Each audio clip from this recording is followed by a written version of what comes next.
Hello friends. Did you know that nearly 80% of those who watch my videos aren't subscribed?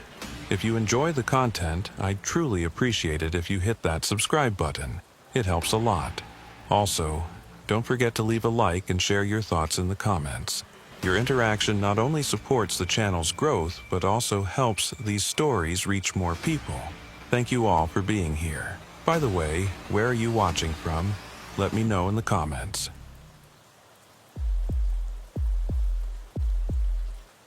My name is Special Agent Nolan Hayes, and I've been working for the FBI's Missing Persons Task Force for 11 years.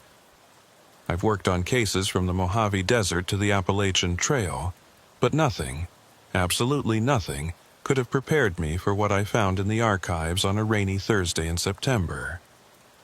That morning, the Seattle field office smelled of burnt coffee and wet concrete. I needed to review old cases for potential DNA retesting, a bureaucratic task that felt like punishment because it involved asking too many questions about interdepartmental protocols. The archive room in the basement was exactly what we expected. Metal shelves stretching into shadows, fluorescent lights buzzing constantly, and boxes upon boxes containing forgotten lives. I wasn't looking for anything specific when I found file number 04WA2847. The corner of the box containing the file was damp, softened, and faded. Inside was a manila folder held together by a rubber band that crumbled when I touched it. The case dated back almost exactly 20 years to October 2004. The missing person was a 34-year-old forestry worker named Miller Dawson, last seen at a forest ranger station in the Gifford-Pinchot National Forest. What caught my attention wasn't his disappearance. People went missing in that forest every year. What caught my attention were the follow-up reports, or rather, their complete absence after the initial investigation. 3 FBI agents had been assigned to the case. Special Agent Cole Brennan led the team, with 2 junior agents assisting. They'd conducted interviews, searched the last known location, filed preliminary reports. Then, 2 weeks into the investigation, the case was abruptly closed. The official reason: subject likely succumbed to environmental exposure. Recovery deemed unfeasible due to terrain. No body was ever found. But here's what made my skin crawl. Attached to the final report was a handwritten note, barely legible, on a scrap of paper that didn't match any FBI stationery I'd ever seen. It read, "Coordinates are wrong. Always were. Don't go back." The note wasn't signed, but the handwriting analysis stamp in the corner indicated it had been authenticated as belonging to Cole Brennan, the same agent who'd officially closed the case. I pulled Brennan's current status from the system. Retired in 2006, just 2 years after the Dawson case.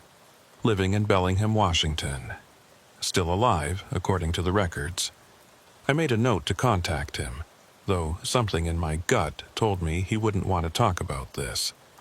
The rest of the file was standard procedure. Witness statements, topographical maps, search grid patterns, but there were inconsistencies that bothered me. The coordinates listed for Dawson's last known location were marked on the map with a red X. Someone had drawn a second X in pencil, about 3 miles northeast, then erased it. You could only see it when you held the map up to the light. I photographed everything with my phone, against protocol, but I had a feeling this file might disappear if I left it unattended. Then I noticed something else. Clipped to the inside back cover was a second map, hand-drawn on graph paper. It showed the same general area as the official topographical map, but with additional markings, small circles scattered throughout the forest, each one numbered. No legend, no explanation. The largest circle was drawn around an area labeled Clearwater Creek Valley on the official map. But when I cross-referenced it with current USGS maps on my laptop, I couldn't find any Clearwater Creek Valley in that location. The geography didn't match. It was as if the valley existed in the 2004 maps but had been erased from subsequent editions. My phone buzzed. A text from my supervisor. "Hayes, need you upstairs. Priority briefing." I tucked the file under my arm against every regulation in the book and headed for the elevator. The fluorescent lights in the archive room flickered as I left, though that was probably just the building's failing electrical system. Probably. The briefing was about a new missing person case. A hiker who'd failed to return from a solo trek in the Cascades. It was assigned to another agent, but something made me ask, which part of the Cascades? Gifford Pinchot, my supervisor said. Why? I didn't answer right away. Instead, I opened the file I'd brought up from the archives and placed it on the conference table. I think we need to look at this old case. There might be a connection. My supervisor, a woman named Grant, who'd been with the Bureau longer than I'd been alive, picked up the file with the kind of careful reverence you reserve for unexploded ordinances. She flipped through it slowly, her expression hardening with each page. "Hayes," she said finally, "where did you get this?" "Archive room. Box 847, shelf 12. "No." She shook her head. "This case was sealed. It shouldn't have been in the general archive." A chill ran through me. Sealed under what authority? Grant didn't answer. She was staring at Cole Brennan's handwritten note, the one warning against going back. When she looked up at me, there was something in her eyes I'd never seen before. Not quite fear, but close enough. "I need you to put this back," she said. "Right now, and then I need you to forget you ever saw it."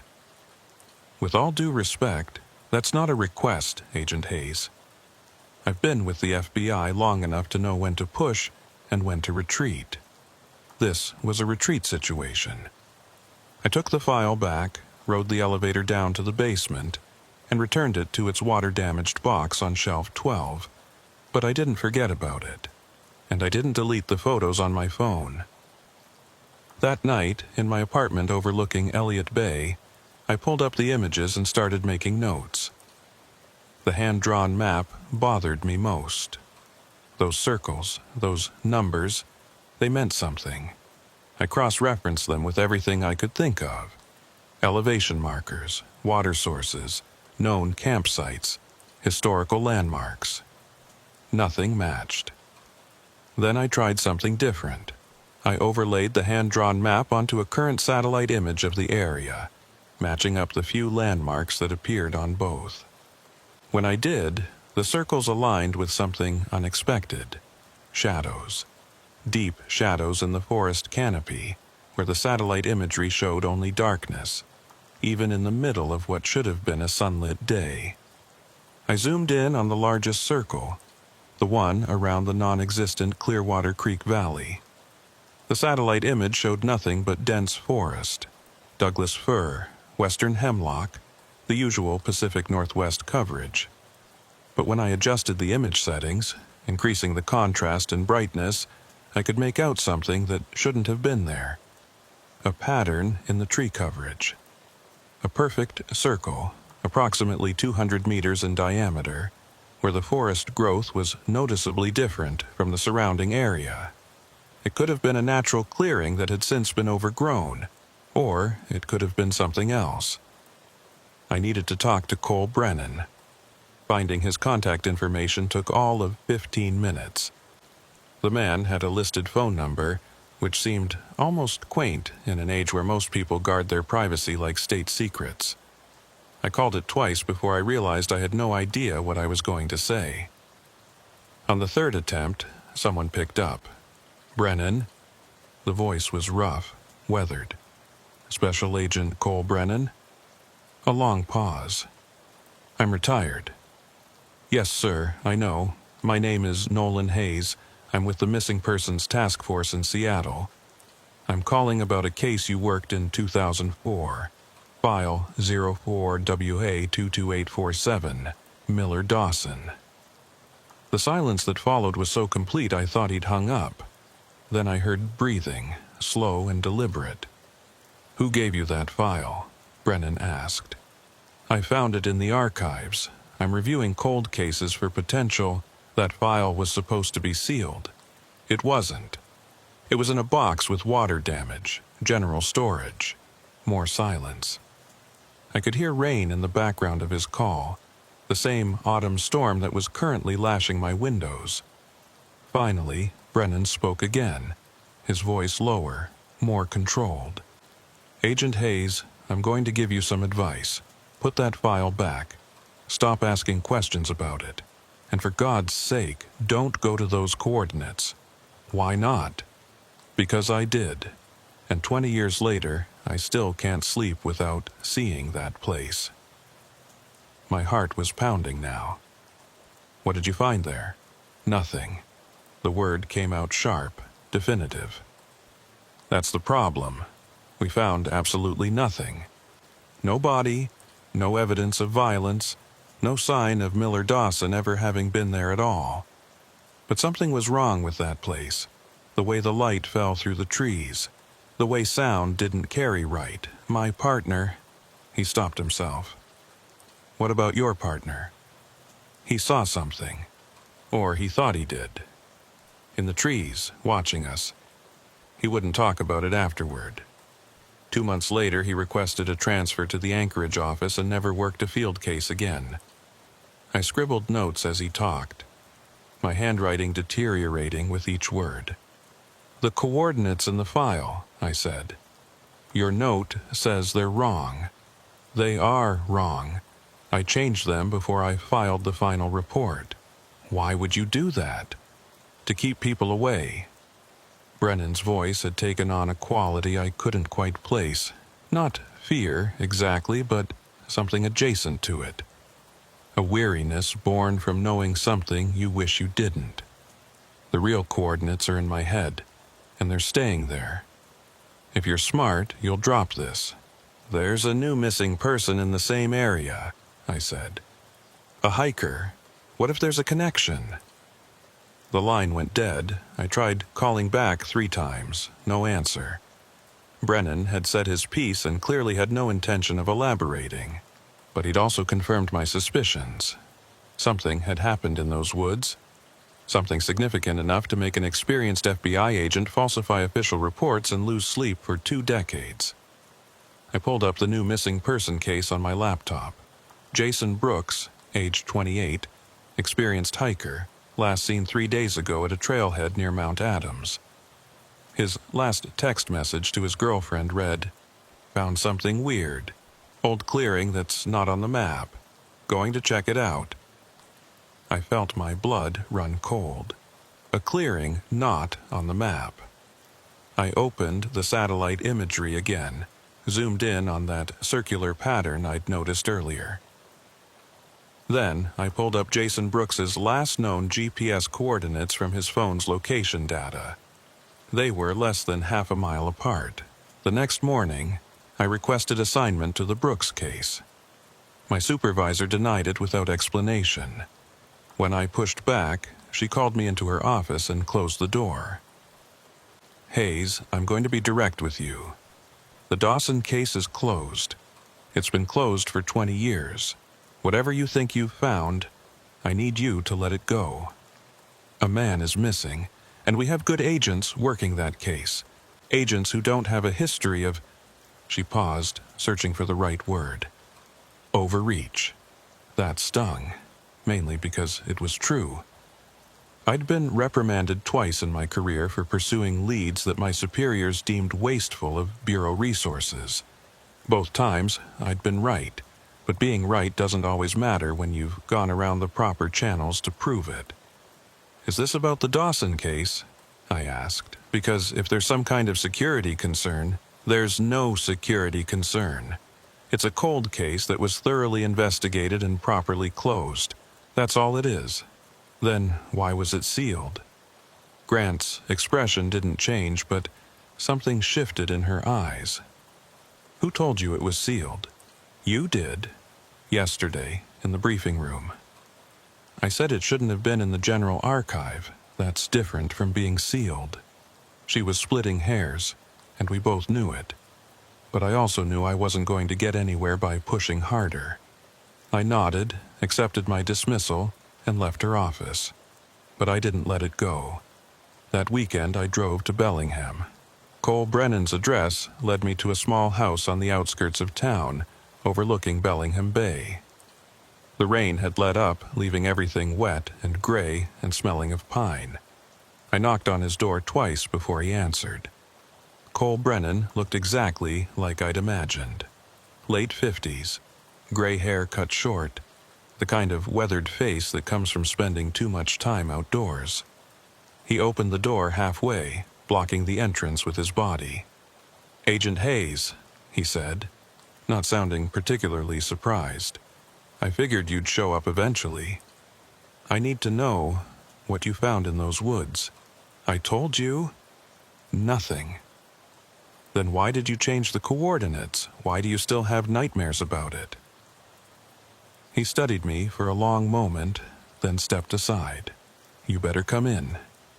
His house was neat but sparse, a bachelor's dwelling. The living room held a couch, a television, a bookshelf filled with John Grisham novels and field guides to Pacific Northwest flora. On the wall, a single-framed photograph. Brennan and another man in FBI windbreakers, both younger, standing in front of a forest backdrop. "That's him," Brennan said, following my gaze. "Special Agent Kyle Marsh, my partner on the Dawson case. He died 3 years ago. Heart attack." "I'm sorry." "Don't be, he was lucky. Got out before." He cut himself off, moved to the kitchen. "Coffee? Sure." While he prepared it, I looked around the room more carefully. No other photographs, no personal mementos, just books and basic furniture and an emptiness that felt deliberate, like he'd stripped away anything that might carry memories he didn't want to keep. He returned with 2 mugs, black coffee, no sugar or cream offered. We sat across from each other, the coffee table between us, and for a while neither of us spoke. "You want to know what happened," Brennan said finally. "I can tell you, but it won't make sense. It didn't make sense to me, and I was there. Try me?" He took a sip of coffee, grimaced, set it down. Miller Dawson was a forest technician. Good at his job, experienced, not the type to get lost or take unnecessary risks. On October 12, 2004, he radioed in from a ranger station near Mount Adams. Said he'd found something unusual during a routine survey, some kind of clearing that wasn't on any of his maps. He wanted to investigate, document it, maybe figure out why it hadn't been recorded. That's not unusual, is it? Maps get outdated. No, but this was different. The survey maps for that area had been updated just 6 months prior. Everything should have been accurate. But Dawson was insistent that this clearing was significant. He said it was perfectly circular, about 200 meters across, and the vegetation inside was wrong. Wrong how? He didn't elaborate. That was his last transmission. When he didn't check in that evening, the ranger station initiated search protocols. By the time we got the call, he'd been missing for 36 hours. Brennan paused, staring into his coffee as if it might hold answers. The rain had started up again outside, a steady percussion on the roof. "We went in with a full search team," he continued. "Dogs, helicopters, the works. The coordinates Dawson had radioed in led us to the spot where he'd made the transmission, the ranger station. But there was no clearing anywhere near there, not within 5 miles in any direction." "He gave you the wrong coordinates." "That's what we thought initially. Human error, misread the GPS, something like that. So we expanded the search grid, covered a wider area. Still nothing. No clearing, no sign of Dawson. It was like he'd just vanished." I leaned forward. "But you found something." "Not something, a place." He stood up abruptly, walked to the window, his back to me. On the 4th day of the search, Marsh and I split off from the main team. We were following a drainage that didn't appear on the maps. Not unusual, those forests are riddled with seasonal creeks that come and go. But this one felt wrong. The water was flowing uphill. That's impossible. I know what I saw, Agent Hayes. Water flowing uphill just slightly, barely perceptible, but it was there. We followed it for about 3 miles, and that's when we found the clearing. He turned to face me, and I saw it again. That haunted look in his eyes. The same one I'd heard in his voice on the phone. It was exactly like Dawson described. Perfectly circular, 200 meters across. The vegetation inside completely different from the surrounding forest. Where the rest of the area was Douglas fir and hemlock, the clearing had these thin, pale trees I couldn't identify. The ground was covered in moss so thick it felt like walking on a mattress. Did you find any sign of Dawson? No, but we found something else. He returned to his seat, picked up his coffee, set it back down without drinking. In the center of the clearing, there was a depression in the ground. Natural looking, like a sinkhole or collapsed burrow. Marsh wanted to investigate it. I told him to wait, that we should mark the location and come back with proper equipment. But he was already climbing down into it. The way Brennan said it, I could tell what was coming next was the part that still kept him up at night. I followed him down. The depression was deeper than it looked from the surface. It's maybe 15 feet. And at the bottom, there was an opening. A tunnel carved into the earth, sloping down into darkness. The walls were smooth, almost polished, like something had burrowed through them repeatedly over a long period of time. You went inside. We shouldn't have. I know that now. But we had a missing person, and we had a duty to search everywhere possible. So yes, we went inside. We had flashlights, radios, basic equipment. The tunnel went down for maybe 100 feet, then opened up into a larger chamber. He stood again, unable to sit still, and I realized he was reliving it as he spoke, walking through those memories like they were rooms in a house he couldn't escape. The chamber was empty, he said, completely empty. But the walls, they were covered in marks, scratches, gouges, like something had been clawing at the earth. And the smell, God, the smell was wrong. Not decay, not anything natural. It was sweet, almost floral, but underneath it was something else, something that made you want to leave immediately. Did you find anything else? We found a boot, just one, men's size 11, relatively new. The laces were still tied. It was sitting in the middle of the chamber, positioned upright, like it had been carefully placed there. The rain outside intensified, and I found myself grateful for the noise. It filled the silence that Brennan's words left behind.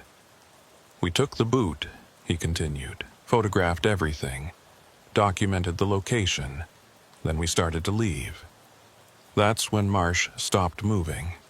He was behind me, and he just stopped. When I turned around to see what was wrong, he was staring back into the darkness of the chamber, his flashlight beam shaking. What did he see? He never told me, not clearly anyway.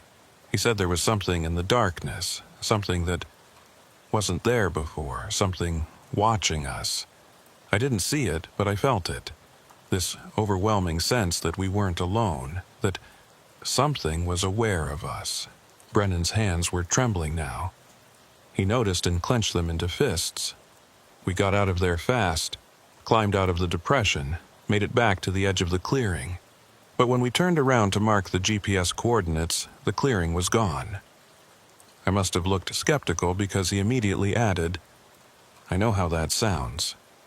Believe me, I know. But that's what happened. We were standing at the edge of a dense forest. The clearing we'd just walked through, it wasn't there anymore. Just trees, packed tight like they'd always been there. You got disoriented. That's what I told myself.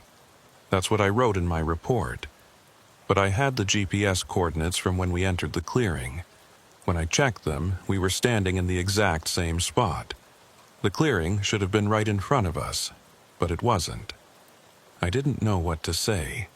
This was the part where any rational investigator would write Brennan off as unreliable. Stress-induced hallucination, maybe early onset dementia. But something in his delivery, the absolute certainty in his voice, made me hesitate. "What about the boot?" I asked. "We sent it to the lab. It matched Miller Dawson's size and brand. But there was no DNA, no trace evidence, nothing to conclusively link it to him. It was just a boot. And the photographs. Gone. When we got back to the field office and tried to upload them, the files were corrupted. All of them.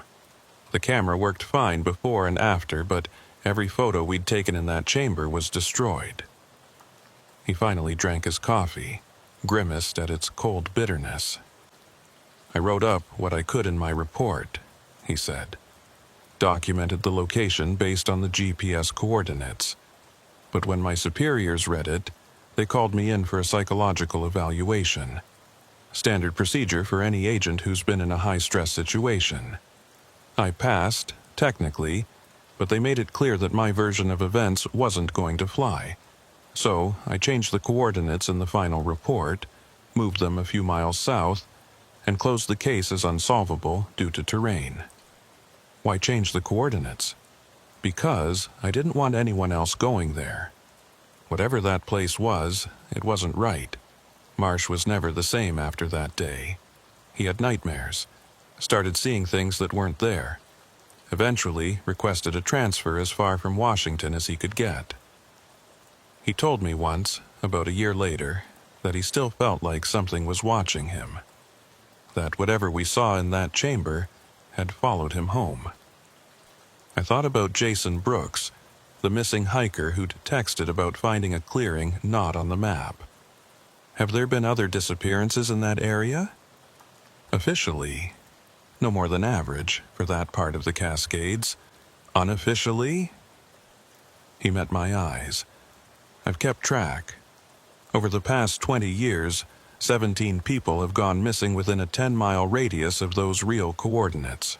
Not all at once, not in any pattern that would raise red flags, but if you map them out, they form a circle around that spot. He pulled out a drawer from a side table and withdrew a folded piece of paper. When he opened it, I recognized the hand-drawn map from the case file, or rather, the original version of it. The circles, the numbers, they represented disappearances. "I've been documenting them," Brennan said. "Every missing person, every unexplained vanishing. The official files never connect them because they're spread out over time, different circumstances, different agencies handling the investigations. But they all have one thing in common. They were all last seen heading toward or near that central point." I studied the map. 17 circles, 17 people, 17 families left without answers. "Why are you showing me this?" I asked. "Because you're going to go there anyway. I can see it in your eyes. That same look Marsh had, that same need to know, so I'm showing you what you're walking into. Those woods aren't like other places, Agent Hayes. There's something wrong with them. Something that doesn't follow the rules we understand. I don't believe in the supernatural. Neither did I." He refolded the map and handed it to me. "The real coordinates are written on the back. If you're determined to do this, at least go prepared. Don't go alone, don't go at night, and for God's sake, if you find that clearing, don't go into any tunnels you might find there." I took the map, feeling its weight in my hands, more than paper should weigh, more than geography should demand. "One more thing," Brennan said as I stood to leave. "If you do find Miller Dawson, or any of the others, I'm not sure you'll want to bring back what you find." I didn't tell anyone at the Bureau about my conversation with Brennan. I should have. It would have been proper protocol, might have even gotten me reassigned to the Brooks case officially. But some instinct told me that the moment I filed a report mentioning unexplained clearings and corrupted photographs, I'd be benched faster than I could explain myself. Instead, I did what any agent with more curiosity than sense would do. I started planning an unauthorized field investigation. The real coordinates Brennan had given me placed the clearing approximately 43 miles southeast of Mount Adams, in a section of the Gifford-Pinchot National Forest that saw relatively little foot traffic. The terrain was difficult. Steep ridges, dense undergrowth, no maintained trails within 2 miles of the location. Perfect for hiding something you didn't want found, or for something that didn't want to be found. I spent 3 days preparing. I requisitioned standard field equipment through normal channels: GPS unit, satellite phone, emergency locator beacon. The rest I bought on my own: high-quality camera with redundant storage, digital audio recorder, handheld radiation detector. I wasn't sure why, but the thought occurred to me and I couldn't shake it. And enough MREs to last 4 days if rationed carefully. On the morning of October 15th, I loaded everything into my personal vehicle, a beat-up Subaru that had seen me through countless cases, and drove east from Seattle. The rain had finally broken, leaving the world washed clean and unusually bright. Mount Rainier stood out against the sky, its snow-capped peak sharp enough to cut glass. I'd filed a vacation request that would cover the next 5 days. My supervisor had approved it without question, probably relieved to have me out of the office and away from files I shouldn't have been reading. I'd left a sealed envelope with a friend from Quantico, with instructions to open it if I didn't call within 72 hours. Inside was everything: copies of the Dawson file, Brennan's map, the real coordinates, and a detailed explanation of where I'd gone and why. Insurance, in case I became number 18 on Brennan's map. The drive took 3 hours, following Highway 12 through small towns that still looked like they belonged to the 1970s. Gas stations with analog pumps, diners with hand-painted signs, antique stores selling other people's memories. I stopped in Packwood for coffee and to top off my tank, watching locals come and go with the easy rhythm of people who knew everyone and trusted no one new. The last stretch of paved road took me to a Forest Service access point marked by a faded sign and a rusted gate that hung open like a broken jaw. Beyond it, a dirt road disappeared into the trees: Douglas fir, western hemlock, and western red cedar forming a canopy so thick that the midday sun became a distant memory. I drove for another 40 minutes, the road deteriorating with each mile, until I reached a small clearing where logging equipment had once been staged. This was as far as I could take the Subaru. The rest would be on foot. I checked my equipment one last time, secured my weapon in its holster, and shouldered my pack. The forest was quiet. Not silent, but quiet in a way that felt intentional. Birds called from the canopy, but distantly, as if they were commenting on something happening in another room. The air smelled of wet earth and decaying wood, the rich mulch scent that characterizes Pacific Northwest forests. According to my GPS, the coordinates Brennan had given me were 7.3 miles northeast of my position, with an elevation gain of approximately 100 to 800 feet. Not an impossible hike, but not an easy one either, especially with a full pack and no trail to follow. I started walking. The first few miles were manageable. I followed game trails when I could find them, picking my way through sword ferns and sellal when I couldn't.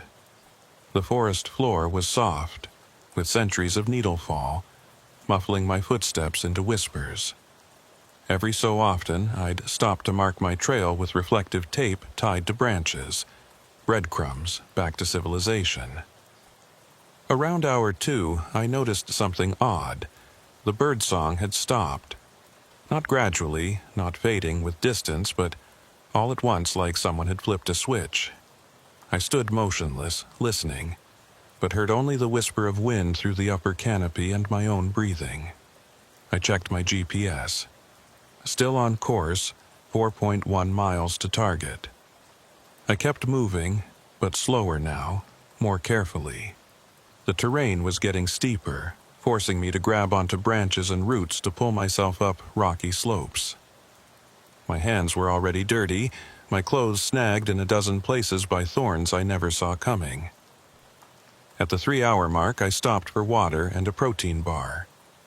I'd climbed maybe 1,000 feet, and the forest had changed.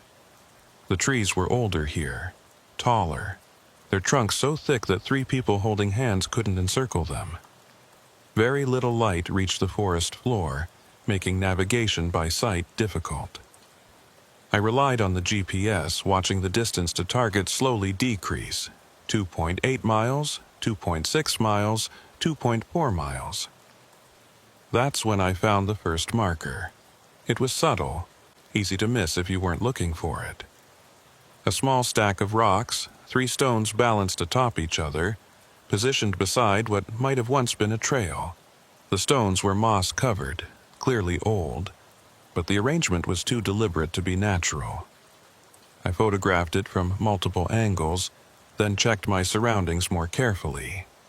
About 20 yards to my left, I spotted another marker, then another beyond that. They formed a line, roughly parallel to my direction of travel, leading deeper into the forest. I had a choice: follow the markers or stick to Brennan's coordinates. The markers were leading slightly north of where I needed to go, but not by much. And something about them suggested intentionality. Someone had put them there for a reason, probably to mark a route through this trackless wilderness. I followed the markers. For the next hour, they appeared at regular intervals, sometimes rocks, sometimes notches cut into tree trunks, once a circle of stones that might have been a fire pit a century ago. Each one pulled me deeper into the forest, and with each one, the sensation of wrongness grew stronger. The light was fading differently here, not because the sun was setting. I still had at least 3 hours of daylight, but because the canopy was becoming impenetrable. The trees were pressing closer, their branches interlocking overhead in patterns that seemed too regular, too geometric. And then I noticed something else. The trees themselves were wrong. I'm not a botanist, but I've spent enough time in forests to recognize the common species of the Pacific Northwest. What I was looking at now didn't match anything in my mental catalog. The bark was too smooth, almost metallic in its sheen. The needles were pale, almost white, and when I touched them they felt waxy, artificial. I pulled out my field guide and flipped through it, trying to find a match. Nothing. These trees weren't supposed to exist. My GPS beeped. I'd reached the coordinates. I was standing in a grove of those pale, wrong trees, their trunks arranged in a rough circle around a small clearing. The ground here was covered in moss so thick it looked like carpet, exactly as Brennan had described, and in the center of the clearing, barely visible beneath the moss, was a depression in the earth. I'd found it. I approached slowly, every instinct screaming at me to turn around, to leave this place and never come back. But I was here, and I needed to know. I needed to understand what had happened to Miller Dawson and the 16 others who'd vanished in these woods. The depression was about 12 feet across, its edges rounded and smooth like something had worn them down over time. I knelt at the rim and looked down into it. The bottom was maybe 15 feet below, just as Brennan had said, and I could see the opening, the tunnel entrance, carved into the far wall. I activated my audio recorder. October 15th, 3:47 p.m. I've reached the coordinates provided by former Special Agent Cole Brennan. The clearing matches his description exactly. I'm preparing to descend into the depression to investigate the tunnel he mentioned. My voice sounded strange in the stillness, too loud and too small at the same time. I secured a rope to one of the pale trees and rappelled down into the depression. The moss was even thicker at the bottom, springy beneath my boots.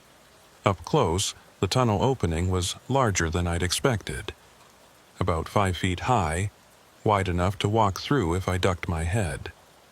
I pulled out my flashlight and shone it into the darkness. The beam revealed smooth walls exactly as described, sloping downward into shadow. I couldn't see how far it went. "Entering the tunnel now," I said to my recorder. "Time is 3:52 p.m. I had to crouch to fit through the opening, one hand on the wall for balance, the other holding my flashlight. The walls were cool to the touch and slightly damp, and they had that same unnaturally smooth quality as the pale tree bark above. Water dripped somewhere ahead, each drop echoing in the confined space. I descended slowly, counting my steps. At 53, the tunnel leveled out and opened into a larger chamber. I swept my flashlight across the space, and my breath caught. The chamber was exactly as Brennan had described, roughly circular, maybe 30 feet across, with walls covered in scratches and gouges. But there were things he hadn't mentioned, or hadn't seen. The floor was covered in objects, dozens of them, scattered across the moss like offerings at a shrine. I stepped closer, my light revealing the collection. Boots, backpacks, water bottles, a cracked cell phone, a wedding ring, a small stuffed animal, a hunting knife, a pair of glasses. Personal effects, abandoned or lost or deliberately placed. I knelt beside the nearest item, a leather wallet, water-damaged and moldy. I opened it carefully. Inside was a driver's license. Miller Dawson, DOB 03-15, 1970. The photo showed a man with a friendly face and a slight smile, someone who looked like he belonged in these woods. I felt a chill that had nothing to do with the temperature. I photographed everything, documenting each item and its position. As I worked, I became aware of a smell, that same sweet, floral odor Brennan had mentioned, with something sour lurking beneath it. It was getting stronger, or maybe I was just becoming more aware of it. That's when I heard the sound. It came from deeper in the chamber, from a section I hadn't illuminated yet. A soft scraping, like fabric dragging across stone, or skin sliding over something rough. I swung my flashlight toward the sound. The far wall of the chamber wasn't a wall at all. It was another tunnel, darker and deeper than the one I'd entered through. And in that darkness something moved. My training kicked in. I drew my weapon, holding the flashlight alongside it, illuminating and aiming in the same direction. "Federal agent, identify yourself!" The scraping sound stopped. Silence flooded the chamber, broken only by my breathing and the distant drip of water. Then, from the darkness, Hayes. My name, spoken in a voice I didn't recognize. Soft, almost gentle, but with an undertone that made my skin crawl. The voice came from everywhere and nowhere, echoing in the chamber in a way that defied the space's acoustics. "Who's there?" I demanded, my weapon steady despite the fear coursing through me. No response. Just that overwhelming silence, and the feeling, God, that feeling of being watched by something that had all the time in the world to study you. I took a step backward, toward the tunnel I'd entered through, keeping my flashlight trained on that far darkness. As I moved, my light caught something at the edge of the second tunnel's entrance. Scratch marks on the wall, fresh ones that hadn't been there when I first entered the chamber. And they weren't random gouges. They formed words, carved into the smooth surface. Turn back, turn back, turn back, turn back, turn back. The words repeated, spiraling down the wall and disappearing into the tunnel's throat. I didn't need to be told twice. I backed out of the chamber as quickly as I could without turning my back on that darkness. My flashlight beam swept across the scattered personal effects one last time, and I saw something I'd missed before. They were arranged in a pattern. Not random, not scattered. They formed a circle, with Miller Dawson's wallet at the center.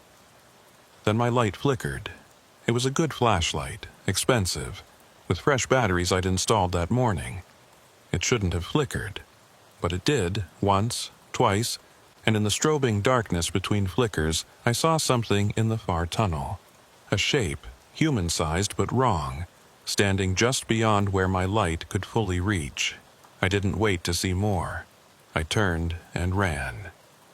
The tunnel seemed longer on the way out, the slope steeper, my breathing harsher in the confined space. I could hear something behind me, not footsteps exactly, but a presence, a disturbance in the air that suggested movement.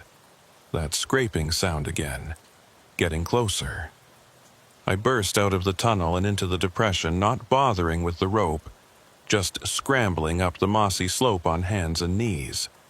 My pack caught on something and I shrugged out of it, leaving it behind, focused only on getting up and out and away.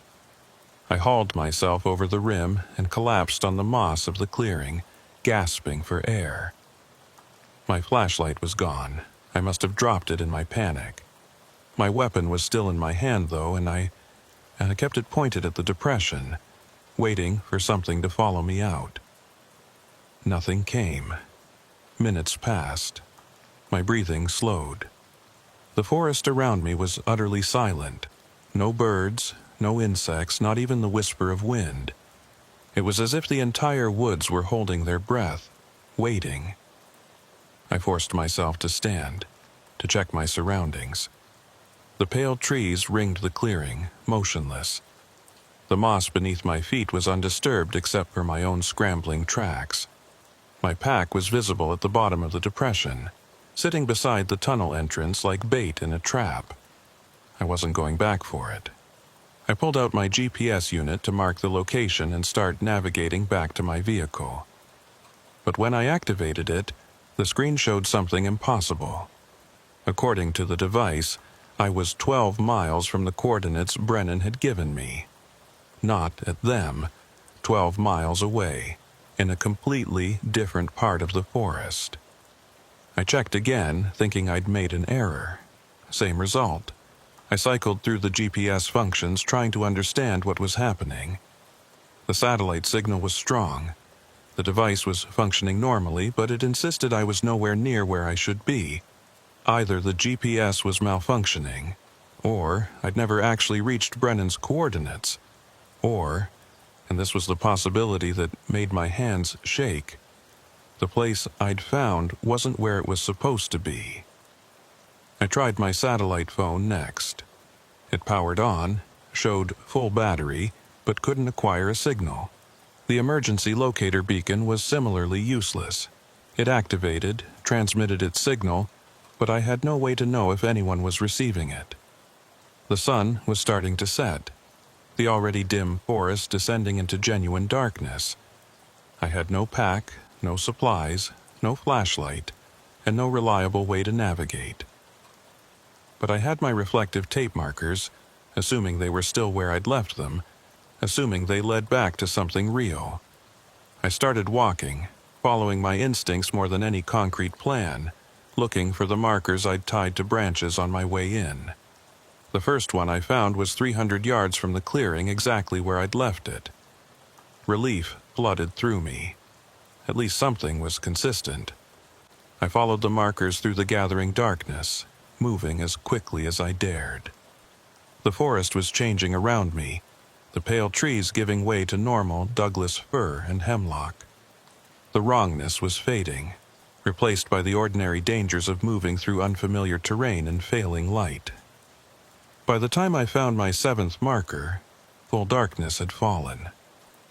I'd been reduced to feeling my way from tree to tree, finding the reflective tape by running my hands along branches at roughly the height I remembered placing them. It was slow, exhausting work, and every sound in the darkness made me freeze, certain that something was following me. Around midnight, I stumbled into a small stream. It wasn't on my mental map of the area, but water meant I could follow it downhill, and downhill eventually meant out. I filled my empty water bottle. I still had that, at least, and drank deeply. The water was ice cold and tasted faintly of minerals. I followed the stream for what felt like hours, sometimes wading through it when the banks became impassable, sometimes scrambling along rough terrain beside it. My feet were numb. My hands were bleeding from dozens of small cuts, and I'd lost all sense of direction except down. Just before dawn, I heard a sound that made me want to weep with relief. Traffic. The distant hum of vehicles on a highway, growing louder as I descended. 20 minutes later, I pushed through a final screen of brush and found myself standing beside Highway 12, about 15 miles west of where I'd left my vehicle. A logging truck was approaching, and I stepped into the road, waving my arms. The driver hit his brakes, the truck shuddering to a stop with the smell of hot rubber and diesel. "Jesus Christ, buddy," the driver said, leaning out his window. "You look like you've been through hell. You okay?" I wasn't okay. I was soaked, bleeding, exhausted, and probably mildly hypothermic. But I was alive, and I was out of those woods, and for the moment, that was enough. "I need a ride," I said, "and I need to make a phone call." The driver, his name was Earl, and he'd been logging in these mountains for 30 years, took me to the nearest town, a place called Randall that consisted of a gas station, a diner, and not much else. He bought me coffee and a breakfast sandwich while I used his phone to call the Seattle field office. Grant answered on the third ring. "Hayes, where the hell are you? You were supposed to be on vacation." "I need to report a field incident," I said. My voice sounded strange even to myself, hoarse, shaky, not quite under control. I found the location from the Dawson case, the real location. Silence on the other end. Then, "Stay where you are. Don't talk to anyone. Don't file anything. I'm sending a team to collect you." The line went dead. Earl gave me a strange look. "You in some kind of trouble, Agent?" "I honestly don't know." The team arrived 3 hours later. 2 agents I didn't recognize, both wearing the grim expressions of people who'd been sent to clean up someone else's mess. They didn't ask questions, just loaded me into their vehicle and started the drive back to Seattle. Halfway there, one of them, a younger guy with a Quantico haircut, turned in his seat to look at me. "For what it's worth, you're not the first agent to go looking for that place." "What?" "The clearing, the tunnel, whatever you want to call it. You're not the first to find it. You're just the first to make it back and talk about it." His partner shot him a warning look and he turned back around, but the damage was done. Questions multiplied in my mind, each one leading to darker implications. When we arrived at the Seattle field office, I was escorted not to the usual debrief rooms, but to a secure floor I'd never been to before. Grant was waiting, along with 2 men in suits who had OPR written all over them. Office of Professional Responsibility, Internal Affairs for the FBI. They sat me down in a room with no windows and a table that had seen better days. Someone brought me water and a blanket. Then the questions started. They wanted to know everything. Why I'd gone into the woods, what I'd found there, what I'd seen. I told them the truth, or as much of the truth as I could articulate. The clearing, the tunnel, the chamber filled with personal effects, the voice that had known my name, the scraping sounds in the darkness. They listened without comment, taking notes, occasionally exchanging glances I couldn't interpret. When I finished, one of the OPR agents leaned forward.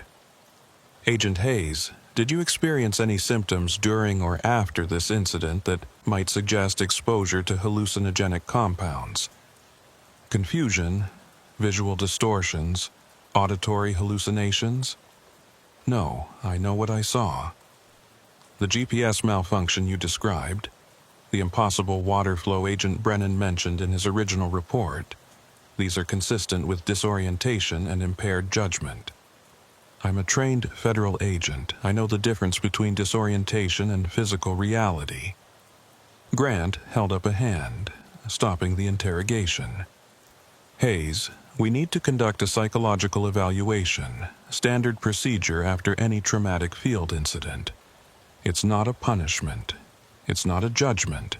It's just something we need to do. I wanted to argue, but I was too exhausted. I nodded. They kept me in Seattle for 3 days, running me through a battery of tests, psychological, neurological, toxicological. Everything came back normal. I wasn't drugged, I wasn't crazy, and I wasn't lying. But something had changed.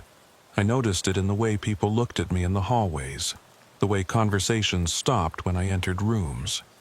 I'd become one of those agents, the ones who'd seen something they couldn't explain and couldn't let go. On the 4th day, Grant called me into her office. She looked tired, older than I remembered. Your evaluation came back clean, she said, but I'm recommending you take extended leave. A month, maybe 2. You've been through something traumatic, whether you want to admit it or not. What about the Brooks case? He's still missing. The Brooks case is closed. His body was found 2 days ago, about 5 miles from where you were.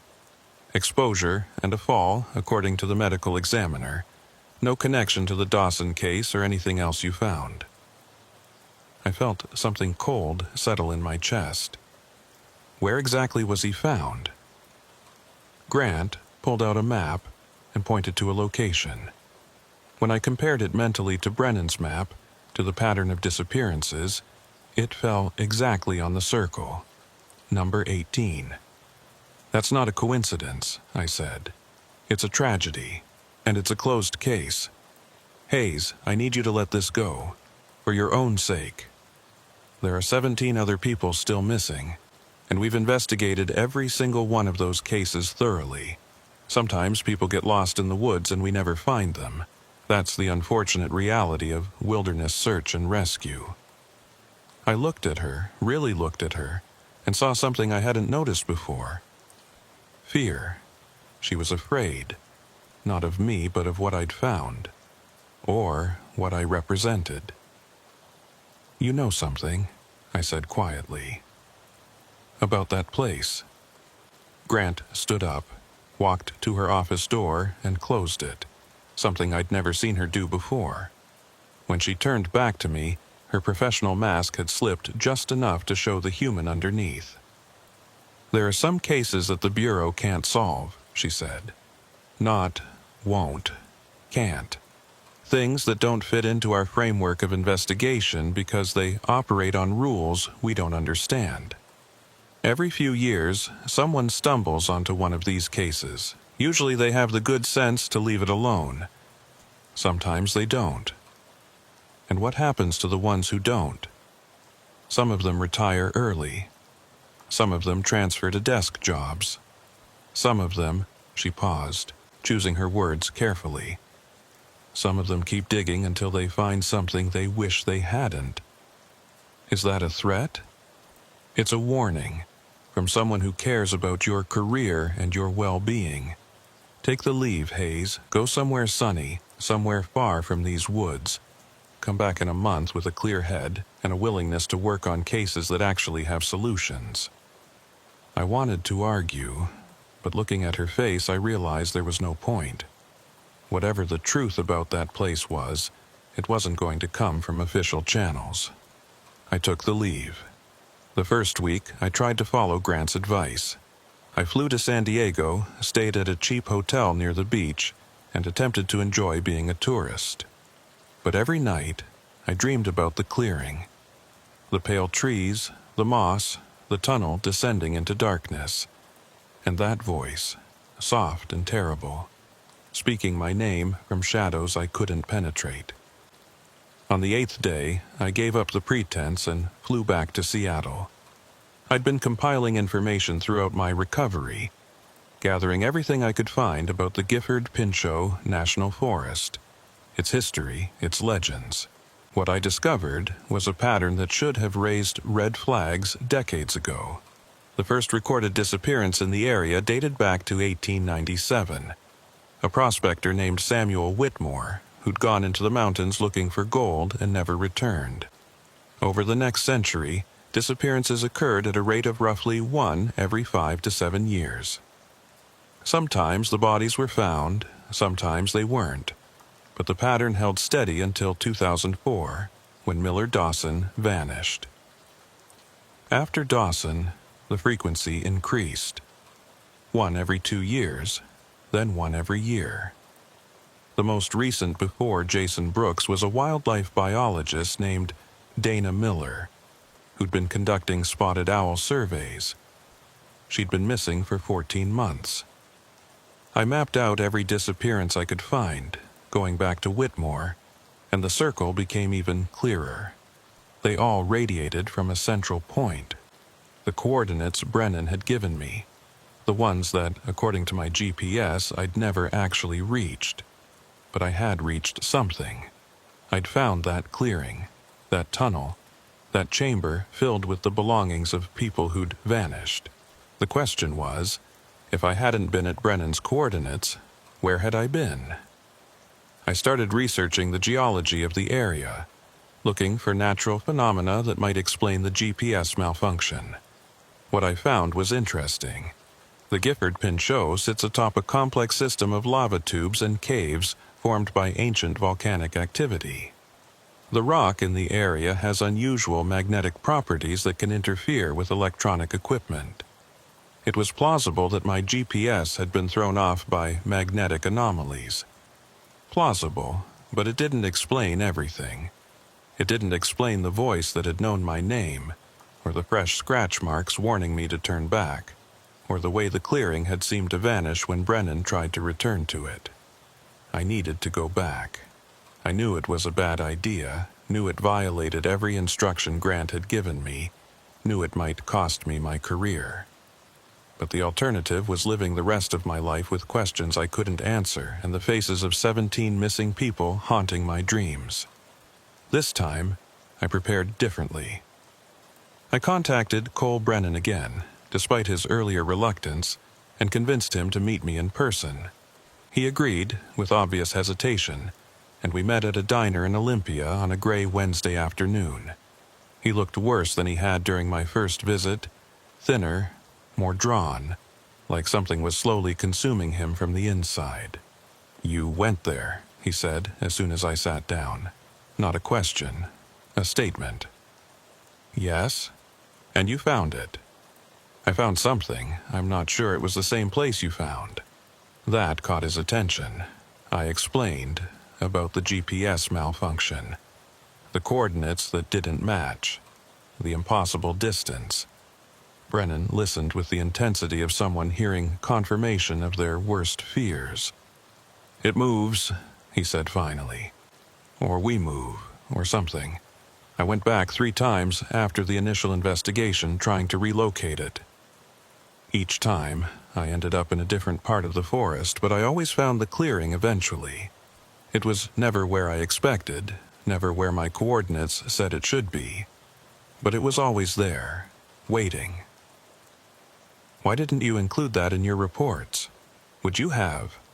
Would you put in an official FBI report that you'd found a location that exists outside normal geography, that can't be mapped or predicted or understood?" I was trying to salvage my career, not destroy it. "Fair point. I need to go back," I said. "But this time I'm going prepared. I want to document everything, gather physical evidence, maybe finally understand what that place is." "You can't understand it." Brennan's voice was flat, defeated. "That's what I learned. That's what drove Marsh crazy and what's been eating at me for 20 years. We're investigators. We're trained to find patterns and explanations. But some things don't have explanations. Some things just are. I don't accept that. You will, eventually."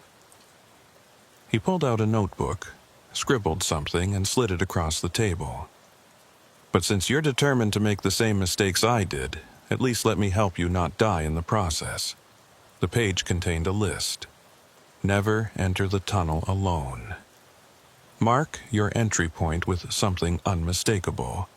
Bring multiple independent navigation devices. Leave within 1 hour, no matter what. If you hear your name, leave immediately.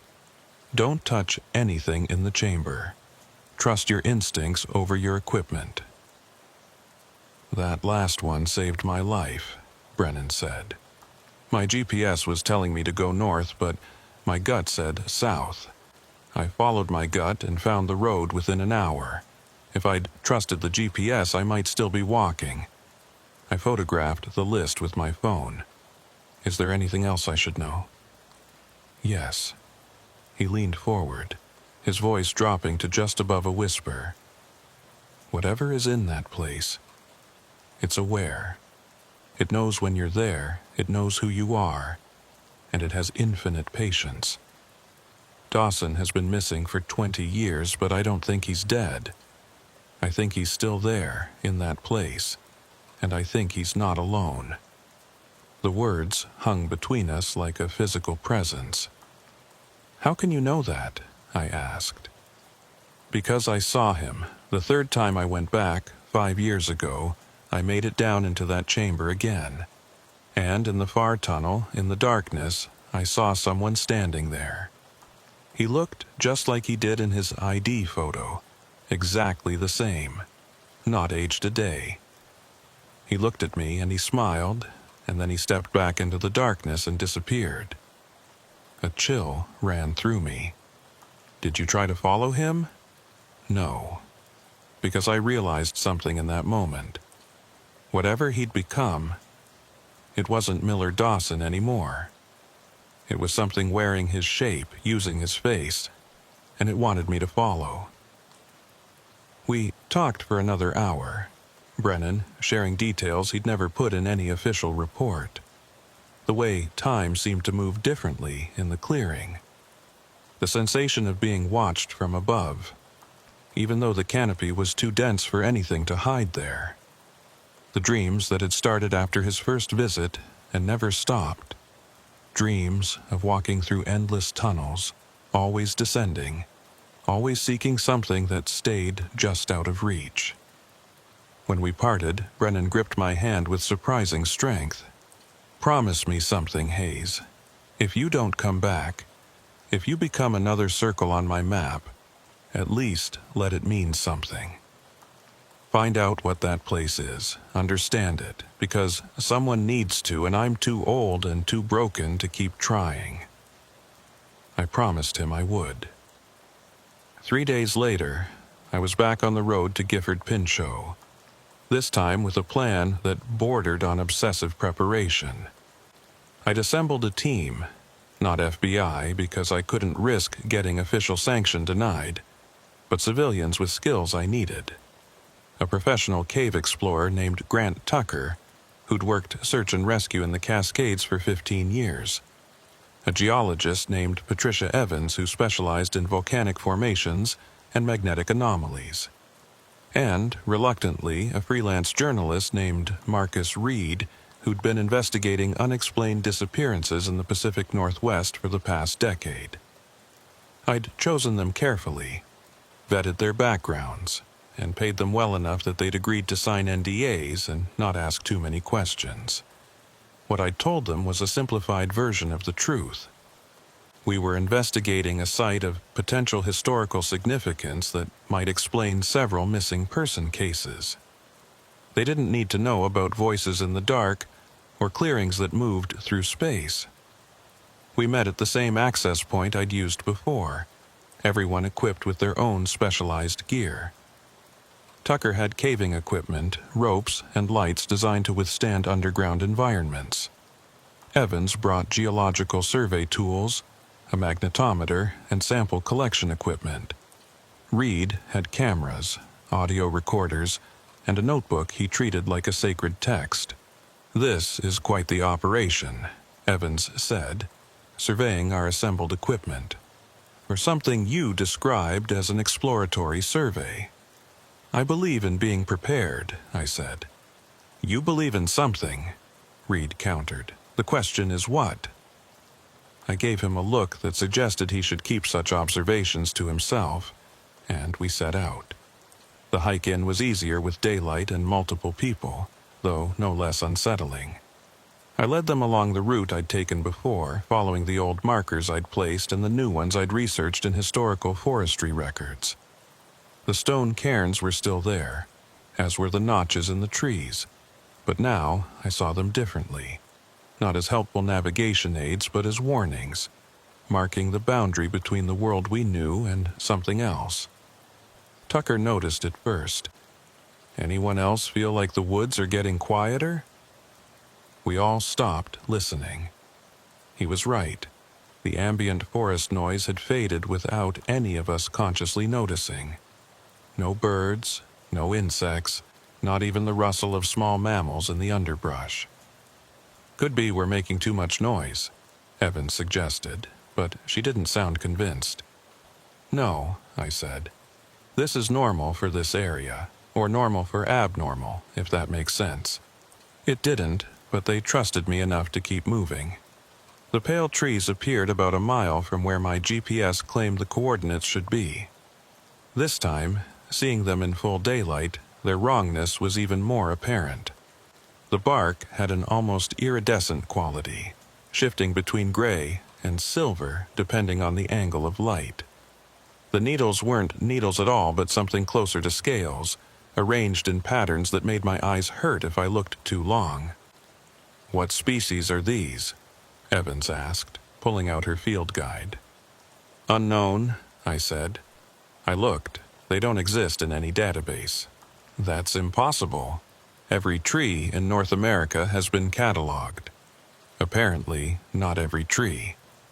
She took samples, bark, needles, moss from the base of the trunks, sealing each in labeled plastic bags with the methodical precision of someone who believed in the power of empirical evidence.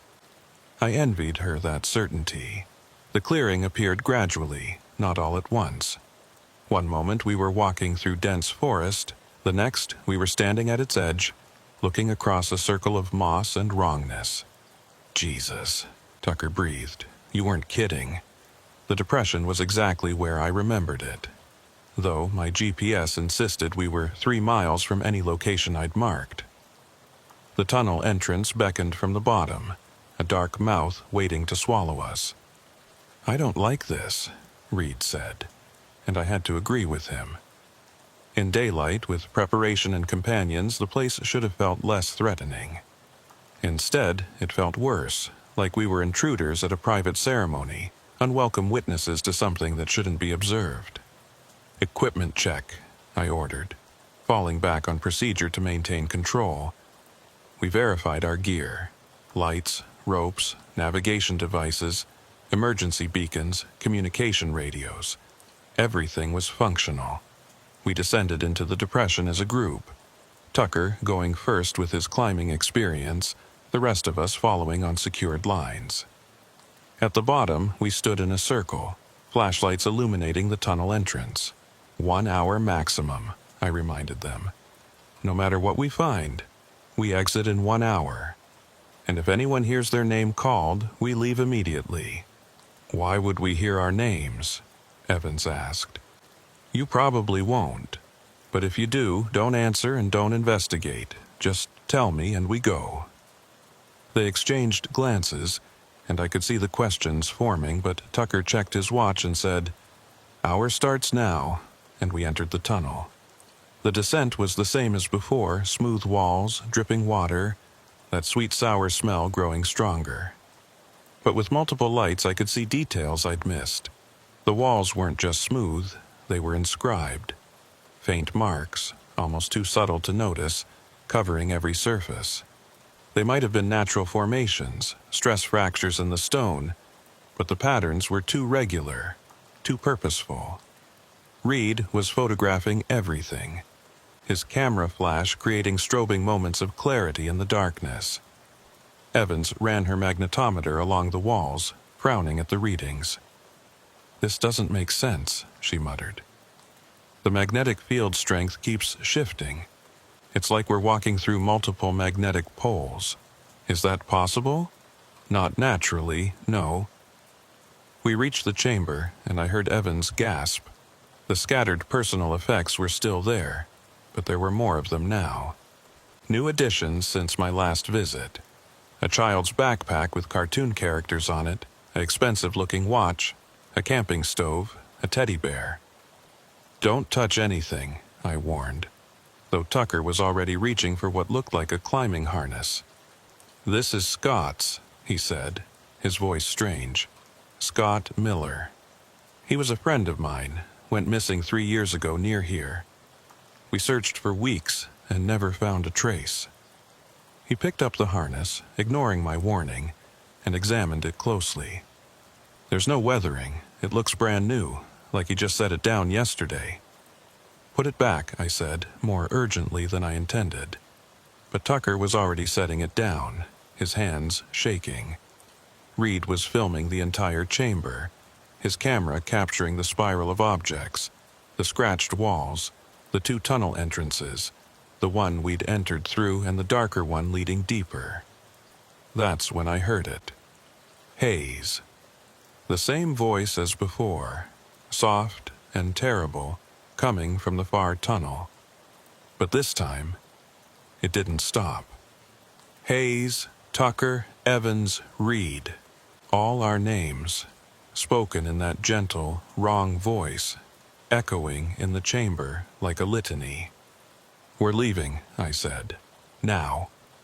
Wait, I need more samples, Evans started, but Tucker grabbed her arm. Trust the agent on this one, he said, and the fear in his voice was enough to convince her. We backed toward our entry tunnel, keeping our lights trained on the far darkness. And in that darkness I saw them, shapes, human-sized but not quite human, standing just beyond where our light could fully reveal them. 3, 4, maybe more. Silent, motionless, watching. One of them stepped forward into the edge of our light, and I recognized the face from the file photos. Miller Dawson, exactly as he'd looked 20 years ago. Not aged, not decayed, perfect and present and wrong. He smiled at us. You came back. That's when Reed screamed. I turned to see him staring at one of the shapes in the darkness, his camera fallen to the floor. That's my brother, he said, his voice breaking. That's David. But he died 6 years ago. I was at his funeral. It's not him, I said, grabbing Reed and pulling him toward the exit. Whatever it is, it's not your brother. Move! We scrambled up the tunnel, Tucker in the lead, Evans and Reed behind him, me bringing up the rear. Behind us, I could hear movement, that scraping sound, but multiplied, like many things dragging themselves through the tunnel in pursuit. We burst out of the tunnel and into the depression, hauling ourselves up the ropes with desperate strength. Tucker made it to the top first, then Evans, then Reed. I was last, and as I climbed, I felt something grab my ankle. I looked down. Miller Dawson was looking up at me from the tunnel entrance, his hand wrapped around my boot, his smile still in place. Stay, he said. You're already part of this. You've been part of this since you found the file. I kicked hard, my boot connecting with his face. His head snapped back, but his smile never wavered, never changed. I kicked again, and his grip loosened just enough for me to pull free. I scrambled over the rim of the depression and immediately started running. We ran through the clearing, through the pale trees, into the normal forest beyond. We ran until our lungs burned and our legs threatened to give out, following Tucker's lead because he was the only one who seemed to have any sense of direction. We ran for what felt like hours, but was probably only 20 minutes, until the normal sounds of the forest returned. Birds, insects, the wind, and we knew we were truly out. We collapsed in a small ravine, gasping for air, none of us speaking for several minutes. When we finally caught our breath, Reed was the first to talk. What the fuck was that? I didn't have an answer. Evans was checking her equipment with shaking hands, reviewing the readings from her magnetometer. Tucker was staring back the way we'd come, his expression haunted. "I saw other people too," he said quietly, "in that darkness. Not just Scott. There were dozens of them, maybe more." "The missing," I said. "All 17 of them, plus others we don't know about." "But they're not dead," Evans said. "They can't be. They look alive." "They look alive," I agreed. "But I don't think they're living, not in any way we'd understand." We made it back to the access point as the sun was setting, exhausted and traumatized but alive. Reed had lost his camera in the tunnel, but Evans still had her samples and her equipment readings. Tucker had Scott Miller's harness, which he'd apparently grabbed despite everything. "What do we do with this?" Evans asked, gesturing to her collection bags. "These samples could be groundbreaking from a geological standpoint, but how do we explain where they came from?" "You don't," I said. "You forget you were ever here, you forget what you saw, and you don't speak of this to anyone." "That's not going to work for me," Reed said. "My brother was in that place, or something wearing his face. I need to understand what happened to him." "You can't understand it. That's what you need to accept," says the FBI agent who went there twice. "Why do you get to keep investigating while the rest of us have to forget?" He had a point, but I didn't have a good answer. Instead, I pulled out my phone and showed them the map Brennan had given me, the circles representing disappearances, the pattern radiating from a center that couldn't be properly mapped. "This is bigger than one person," I said. "Bigger than 17 people. This has been happening for over a century, and we're the first team to get close to understanding it. But if we go public, if we try to make this official, it gets shut down. The Bureau will seal it, just like they sealed Dawson's original investigation. Our only chance to actually help these people, or what's left of them, is to keep this quiet and keep digging." Tucker nodded slowly. "I can live with that. For Scott." Evans took longer to agree, but eventually she did. Reed was the holdout, and I couldn't blame him. If I'd seen my brother's face in that darkness, I'm not sure I could have walked away either. "Give me a week," he finally said. "Let me do some research, see if I can find any historical records that might explain this. Then we reconvene and decide what to do." It was the best I was going to get. We exchanged contact information, agreed to maintain regular check-ins, and parted ways. I drove back to Seattle in a daze, my mind replaying everything we'd seen. The shapes in the darkness, Miller Dawson's unchanged face, the voice that knew all our names. And most troubling of all, the way my ankle still felt cold where Dawson had grabbed it, like his touch had left a mark that went deeper than skin.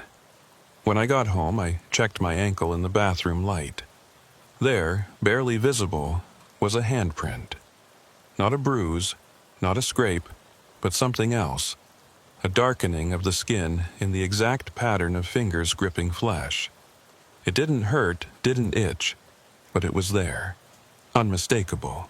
I photographed it, added it to my growing file of evidence, and tried to sleep. In my dreams, I walked through tunnels that went down forever, following a voice that called my name with patient insistence. And at the end of the tunnels, in a chamber filled with the possessions of the lost, I found myself standing among them, not as an investigator, but as one of the disappeared, my own badge and weapon lying at my feet while I smiled at the next person who came looking. I woke up screaming. The handprint faded over the next 3 days, but it never fully disappeared. Even now, 2 months later, if I look at my ankle in the right light, I can see it. A ghost of a touch, a reminder that something from that place had marked me. Reed kept his word and dove into historical research with the fervor of a man possessed. What he found was both more and less than I'd hoped for. References to the area in Native American oral histories, Stories of a place where the forest bent wrong, and people who went there sometimes came back changed, or sometimes came back but weren't themselves anymore. The earliest written record he could find was from a fur trapper's journal dated 1843. The entry was brief. Found a clearing today that weren't on none of my maps. Perfect circle, pale trees like bone. Something in the ground calling out. Left markers so I could find it again. But when I went back the next morning, the markers were there, but the clearing weren't. Like the forest had moved overnight. The pattern repeated throughout history. People finding the clearing, trying to map it, failing to relocate it, or finding it again in completely different locations. By the 1920s, the U.S. Forest Service had apparently made an informal policy of not investigating reports of the moving clearing, treating it as local superstition not worth official attention. But what really caught Reed's attention was a geological survey from 1952. The surveyor had taken magnetic readings throughout the area and found an anomaly he couldn't explain, a point source of intense magnetic fluctuation that seemed to move around a central axis, never in the same location twice, but always within a roughly 10-mile radius. It's like a magnetic pole that's untethered from normal physics, Evans explained when Reed shared his findings with us at our one-week meeting.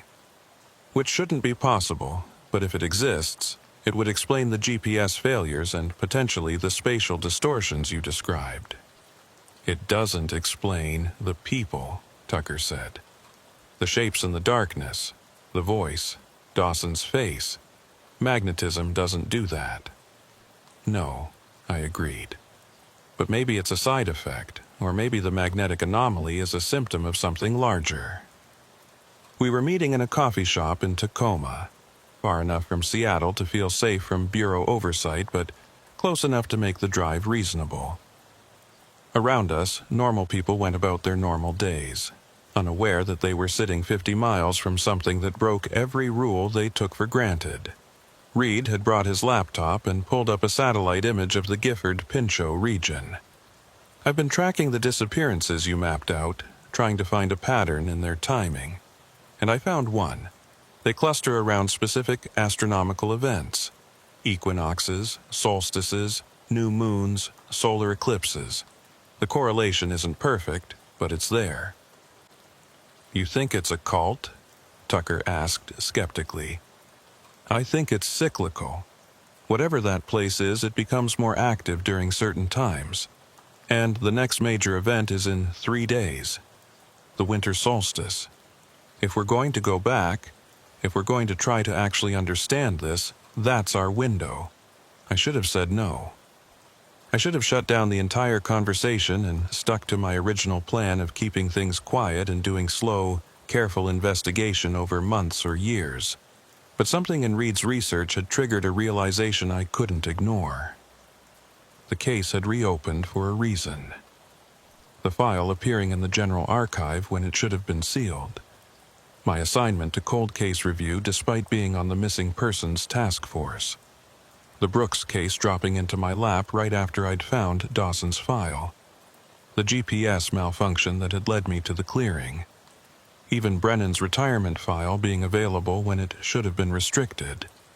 It was too many coincidences, too many things aligning to push me toward that place.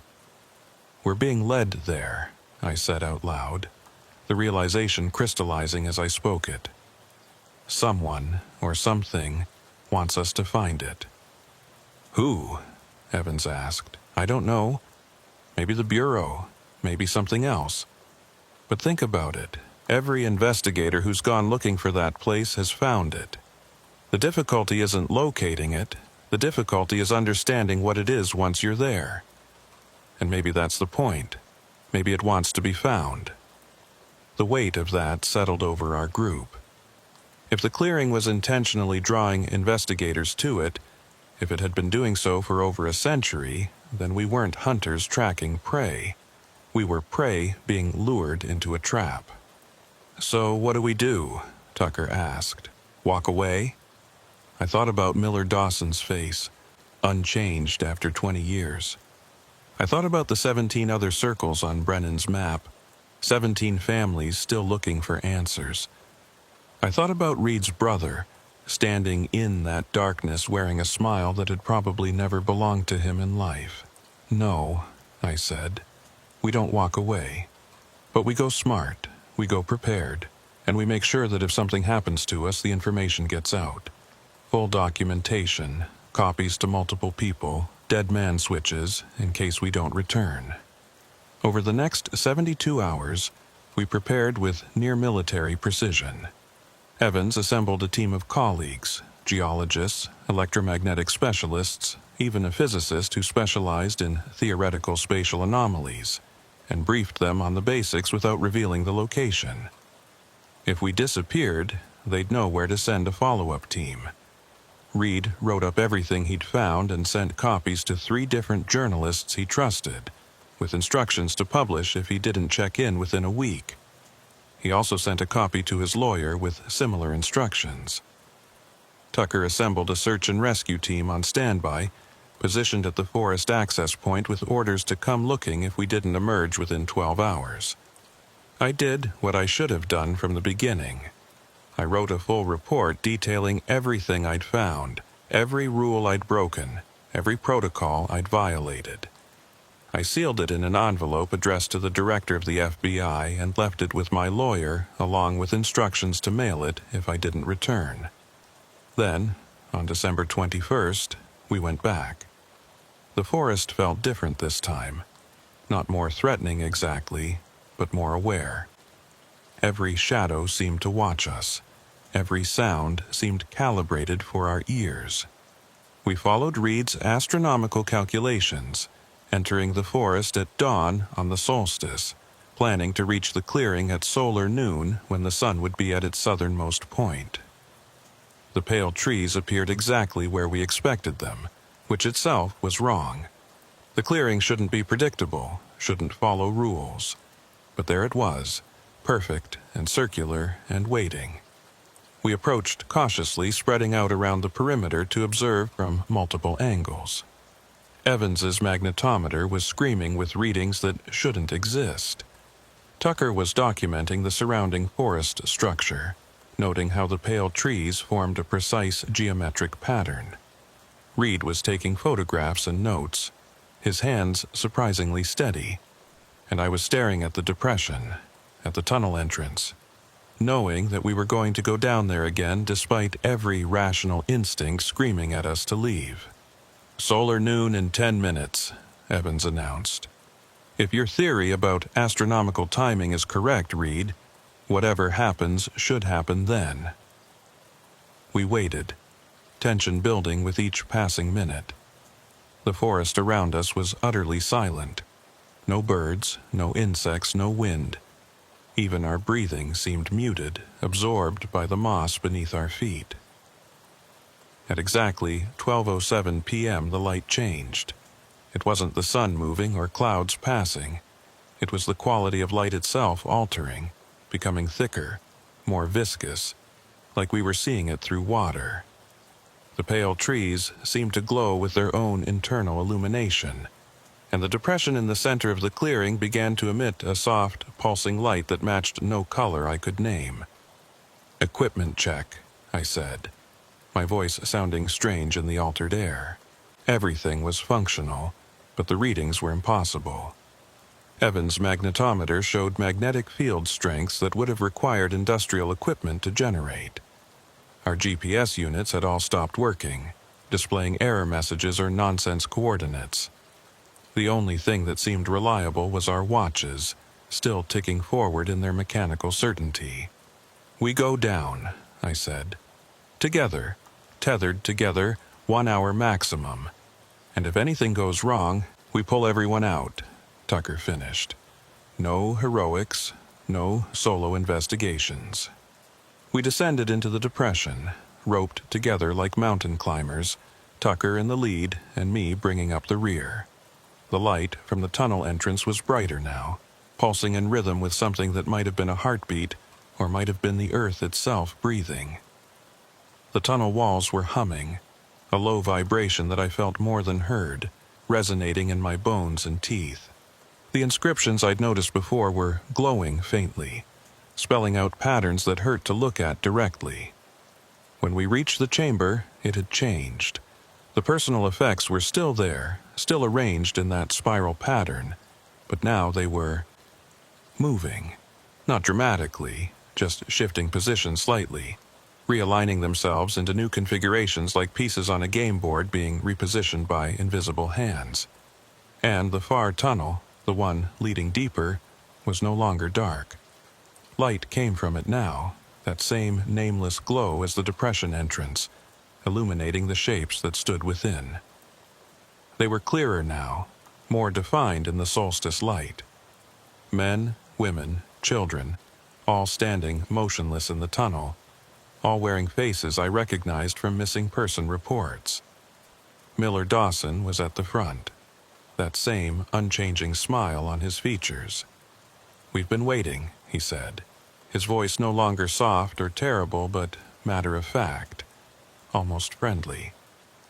"You're the first to come during the alignment. The first to come when we can actually explain." "Explain what?" I asked, keeping my weapon holstered but ready. "What we are, what this place is, why we're here." He stepped forward, into the chamber proper, and the others followed. 17 faces, 17 missing people, all looking at us with eyes that held too much awareness, too much time. Reed made a choked sound. His brother was among them, wearing the same clothes he'd been buried in 6 years ago. "You're not them," Reed said. "You can't be them." "We are and we aren't," the thing wearing David Reed's face replied. "We're what they became when they came here, what this place makes of people who find it." Evans's scientific training kicked in despite the impossibility of the situation. "What is this place?" Miller Dawson smiled wider. "A door, one of many, scattered across the world, marking places where the membrane between spaces is thin. Most people walk past them without noticing, but some people, investigators, seekers, the curious, they find them, and when they do, when they cross the threshold, they become part of the pattern." "The pattern of what?" I demanded. "Transition, evolution, whatever you want to call it. This world is one configuration of reality, but there are others. Places where different rules apply, where consciousness and matter relate differently. The doors connect them, and people who pass through become ambassadors, perhaps. Bridges between states of being." Tucker was shaking his head. "That's impossible. You're talking about parallel dimensions, or quantum mechanics, or we're talking about the truth," Scott Miller's face interrupted. "The truth that your species has always sensed, but never quite believed. That reality is more flexible than you think, more permeable. That death isn't an ending but a transformation. That the missing aren't gone, they're just elsewhere." I thought about 20 years of closed cases, 17 families mourning people they'd never see again, the weight of all that grief and unknowing. "If you can talk to us, if you can explain this, why didn't you before? Why let people think you were dead?" "Because we weren't ready," Dawson said. "The transition takes time. You have to forget what you were before you can fully become what you are after. But now, at the alignment, when the membrane is thinnest, we can remember both states. We can be what we were and what we are simultaneously. We can explain." "I don't want your explanations," Reed said, his voice breaking. "I want my brother back." David Reed's face showed something that might have been sympathy. "I can't come back, Marcus.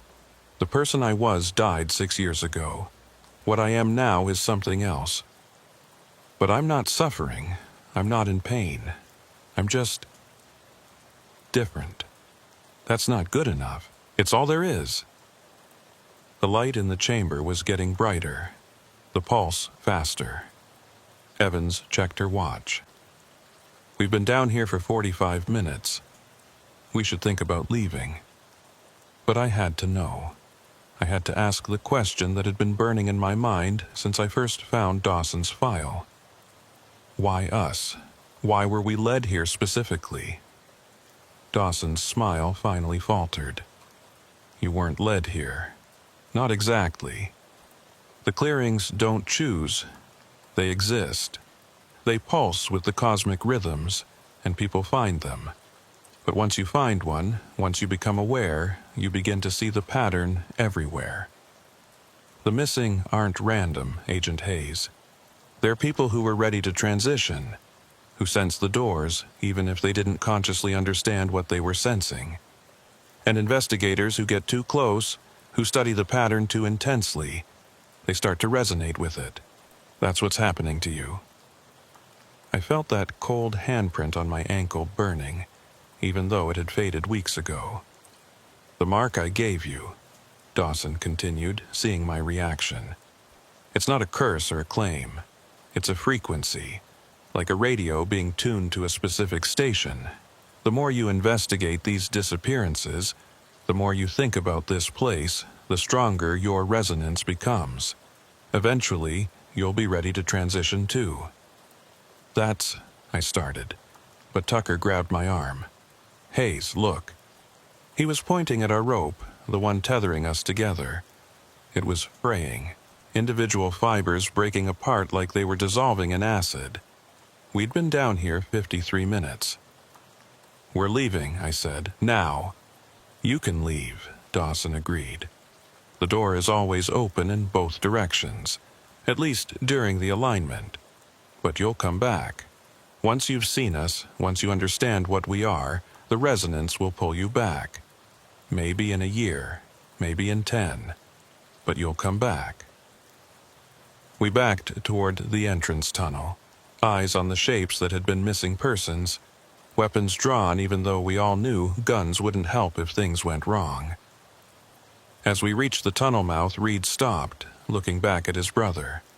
"David, if you can't come back, can you at least tell me, did you choose this? Did you want to disappear?" The shape wearing David Reed's face considered the question. "I was driving through the forest taking photographs for my portfolio. I saw the clearing, saw these trees that shouldn't exist, and I was curious. I came to investigate. And when I found the tunnel, when I descended into the chamber, I felt something I'd never felt before. Belonging. Like I'd finally found the place I was supposed to be. So, yes, Marcus, in a way, I chose this." "That's," Reed's voice broke, "that's not enough. It's the truth. I'm sorry it's not the answer you wanted." We climbed out of the tunnel, up through the depression and back into the clearing proper. The light was already fading, the solstice noon passing, the membrane between worlds thickening again. By the time we reached the edge of the clearing, the pale trees were just trees again, and the depression was just a hole in the ground. We hiked out in silence, each of us processing what we'd seen, what we'd been told. Tucker's S&R team was waiting at the access point, and the relief on their faces when we emerged told me how worried they'd been. Back in civilization, we debriefed. Evans' equipment had recorded everything: the magnetic anomalies, the light fluctuations, the impossible readings. Reed had photographs and notes. Tucker had testimony from people who'd seen us go in and come out changed. But we all knew we couldn't release any of it. Not yet, maybe not ever. Because what explanation could we give? That we'd found a door to somewhere else? That the missing weren't dead but transformed? That reality itself was more flexible than anyone wanted to believe? 3 days after the solstice, Reed called me. "I've been doing research," he said. "Historical records, folklore, scientific anomalies. These clearings, these doors, they're everywhere. Dozens of them, maybe hundreds, scattered across the world. different locations, different manifestations, but the same basic pattern. People go missing, investigators follow, some come back, some don't. Are you saying there's a network of these things? I'm saying there's a system, and I think someone needs to document it, to map it, to help people understand that when their loved ones vanish, they're not necessarily dead. They might just be elsewhere. I thought about Miller Dawson's unchanged face, about David Reed's admission that he'd found belonging in that darkness, about the 17 families still waiting for answers. That's a big undertaking, I said. It is, but I think it's important, and I think you'd be good at it. I'm FBI. I can't go around investigating paranormal phenomena. You're FBI for now, but how much longer can you work for an organization that officially denies the existence of something you've seen with your own eyes? He had a point. I hung up and sat in my apartment, looking out at Elliott Bay, watching ferries cut their way through the gray water. My ankle itched where Dawson had touched it, that phantom handprint that would never fully fade. Grant called me into her office a week later. "I'm shutting down your investigation," she said without preamble. "The Brooks case is closed. The historical disappearances are cold cases with no viable leads, and I'm reassigning you to administrative duties effective immediately." "Why?" "Because you've become too invested in something that has no good ending. I've seen it before, Hayes. Good agents who get caught up in the unexplainable, who can't let go, who end up losing themselves to obsession. I won't let that happen to you." "What if I told you I found evidence? Actual, documented evidence of..." "I'd tell you to seal it in a file and forget about it. Whatever you found, whatever you think you understand, it's not going to change anything. The Bureau has protocols for dealing with cases like this. We document them, we seal them, and we move on." I stood to leave, but she stopped me. "Hayes, I know you think I'm blocking your investigation to protect the Bureau's image or to maintain some kind of conspiracy of silence, but I'm doing it to protect you. There are some doors that shouldn't be opened, some questions that shouldn't be answered. Trust me on this." I wanted to argue, but looking at her face, I saw something I hadn't noticed before. The same haunted look that Brennan had. The same weight of knowledge that couldn't be shared. Grant knew. She'd always known. And she'd been trying to save me from what she'd learned. "How many times have you been there?" I asked quietly. She didn't answer, just looked away. I submitted my resignation from the FBI 2 weeks later. 30 days after that, I was a civilian again, free to investigate whatever I wanted without worrying about Bureau protocols or official sanction. Reed, Evans, Tucker, and I formed a private research group. We called it the Threshold Documentation Project, though we told most people it was just missing persons research and geological surveying. We received private funding from sources who understood that some questions were worth asking, even if the answers were disturbing. Over the next year, we documented 15 more clearings across North America, each one with its own pattern of disappearances, its own geometric configuration of wrongness. We interviewed families, collected testimonies, mapped the locations. We didn't find all the missing people. Most had transitioned fully and couldn't communicate outside the alignment windows, but we found enough to understand the pattern. And I found something else, the resonance Dawson had mentioned. The more I investigated, the more I could feel the clearings calling to me, even from hundreds of miles away. It wasn't unpleasant exactly, just a persistent awareness, like a song stuck in your head or an itch you can't quite scratch. Cole Brennan died in March, peacefully in his sleep according to the official report. But I got a letter from him 2 days before his death, postmarked locally, written in a shaky hand. "Hayes," it read. "I'm going back tomorrow. Not because I have to, but because I want to. I've spent 20 years running from that place, from what I saw there, from what I felt. But I'm tired of running. And I realized something. Dawson looked happy. All of them did. Whatever they'd become, whatever transformation they'd undergone, they weren't suffering. They'd found something, some kind of peace or purpose that this world couldn't offer them. I don't know if I'm ready to transition, if that's even the right word for it. But I want to understand. I want to stand in that chamber during the next alignment and ask them the questions I was too afraid to ask before. And if they offer me the choice, to stay or to change, I might take it. Don't mourn me if I don't come back. And don't feel guilty about the case. You did what any good investigator would do. You followed the evidence where it led. The fact that it led somewhere impossible isn't your fault. There's a file in my safety deposit box. The key is taped to the back of this letter. In it, you'll find everything I documented over the past 20 years. Every disappearance, every pattern, every time I went back to that clearing. Use it. Help people understand that their loved ones aren't gone, just transformed into something we don't have words for yet. Good luck, Agent Hayes. And if you eventually decide to walk through one of those doors yourself, I hope you find what you're looking for on the other side. I found his body in the clearing 3 days later, lying peacefully at the bottom of the depression, a smile on his face.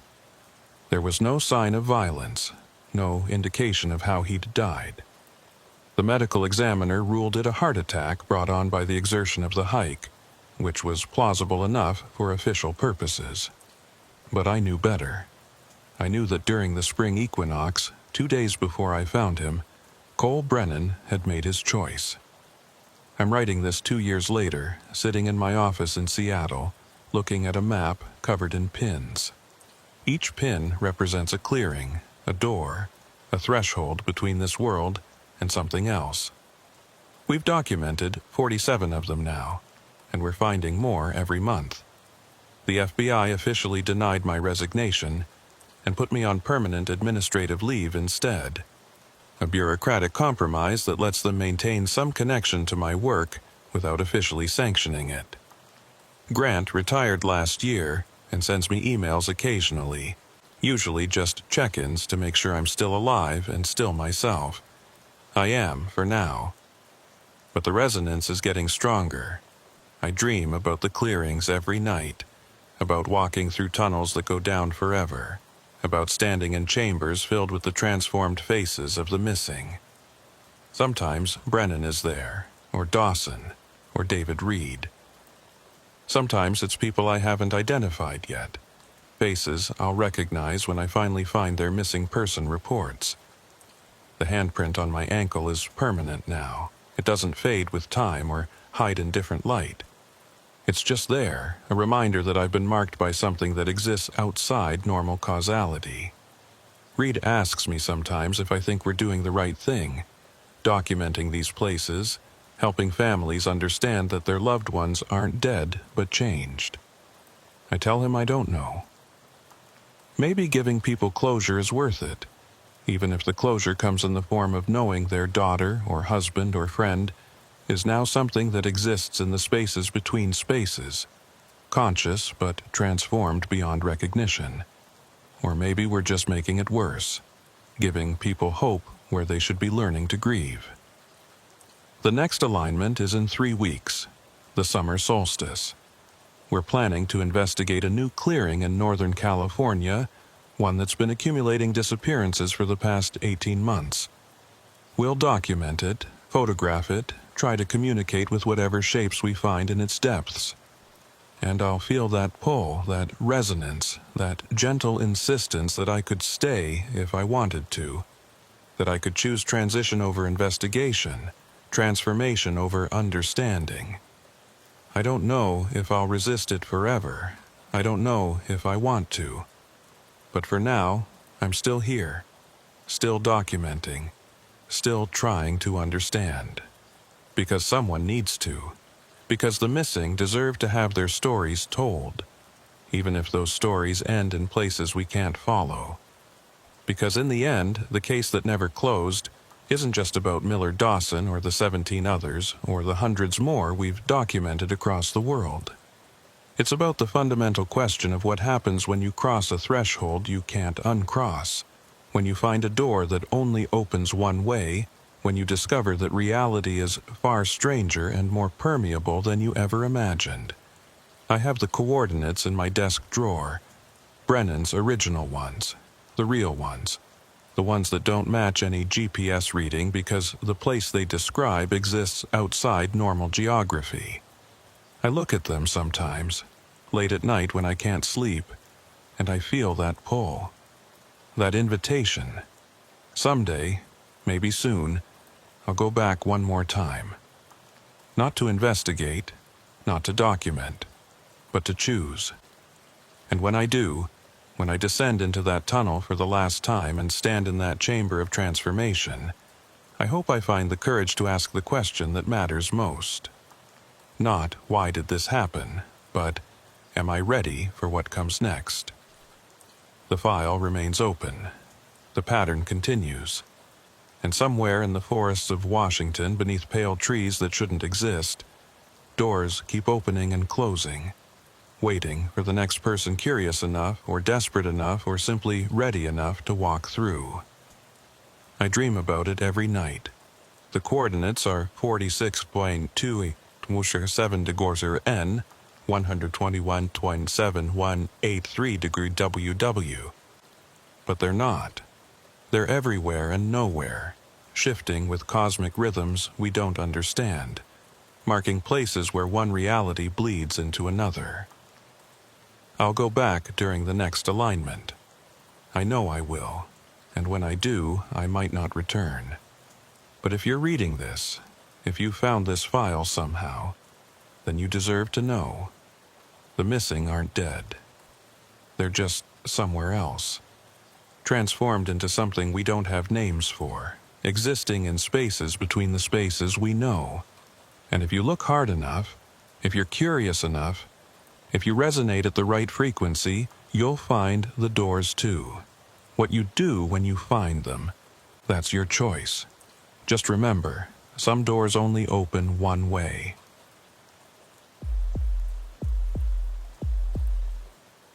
My name is Special Agent Evan Miller, and I've been coordinating search and rescue operations for the FBI's Critical Incident Response Group for 9 years. I've overseen recoveries in every terrain you can imagine. Deserts, mountains, swamps, urban disaster zones. I found people alive against impossible odds, and I found people dead in ways that still visit me at night. But I've never had a search area actively fight back against being searched. Not until the Griffith case. It started on a Tuesday morning in late September when I got a call from the Olympic National Forest Service. A family of 4, Robert and Jennifer Griffith, their 2 children Emma, age 9, and Lucas, age 6, had failed to return from a camping trip in the Hoh Rainforest region. Their vehicle was found at the trailhead parking area, their campsite located 2 miles in, but the family themselves had vanished. Standard missing persons protocol at first. I assembled a team, coordinated with local SAR units, and prepared for what I assumed would be a 3 to 5 day operation. We'd done hundreds of these. Most ended with embarrassed hikers who'd wandered off trail being found within 48 hours. Some ended with bodies and grief counseling. Very few ended with no resolution at all. The Griffith case would become one of those very few. I drove out from Seattle on Wednesday morning, arriving at the Olympic National Forest headquarters around noon. The ranger station was a squat wooden building that smelled of coffee and wet dog, staffed by people who looked like they'd been carved from the same ancient cedars that surrounded the place.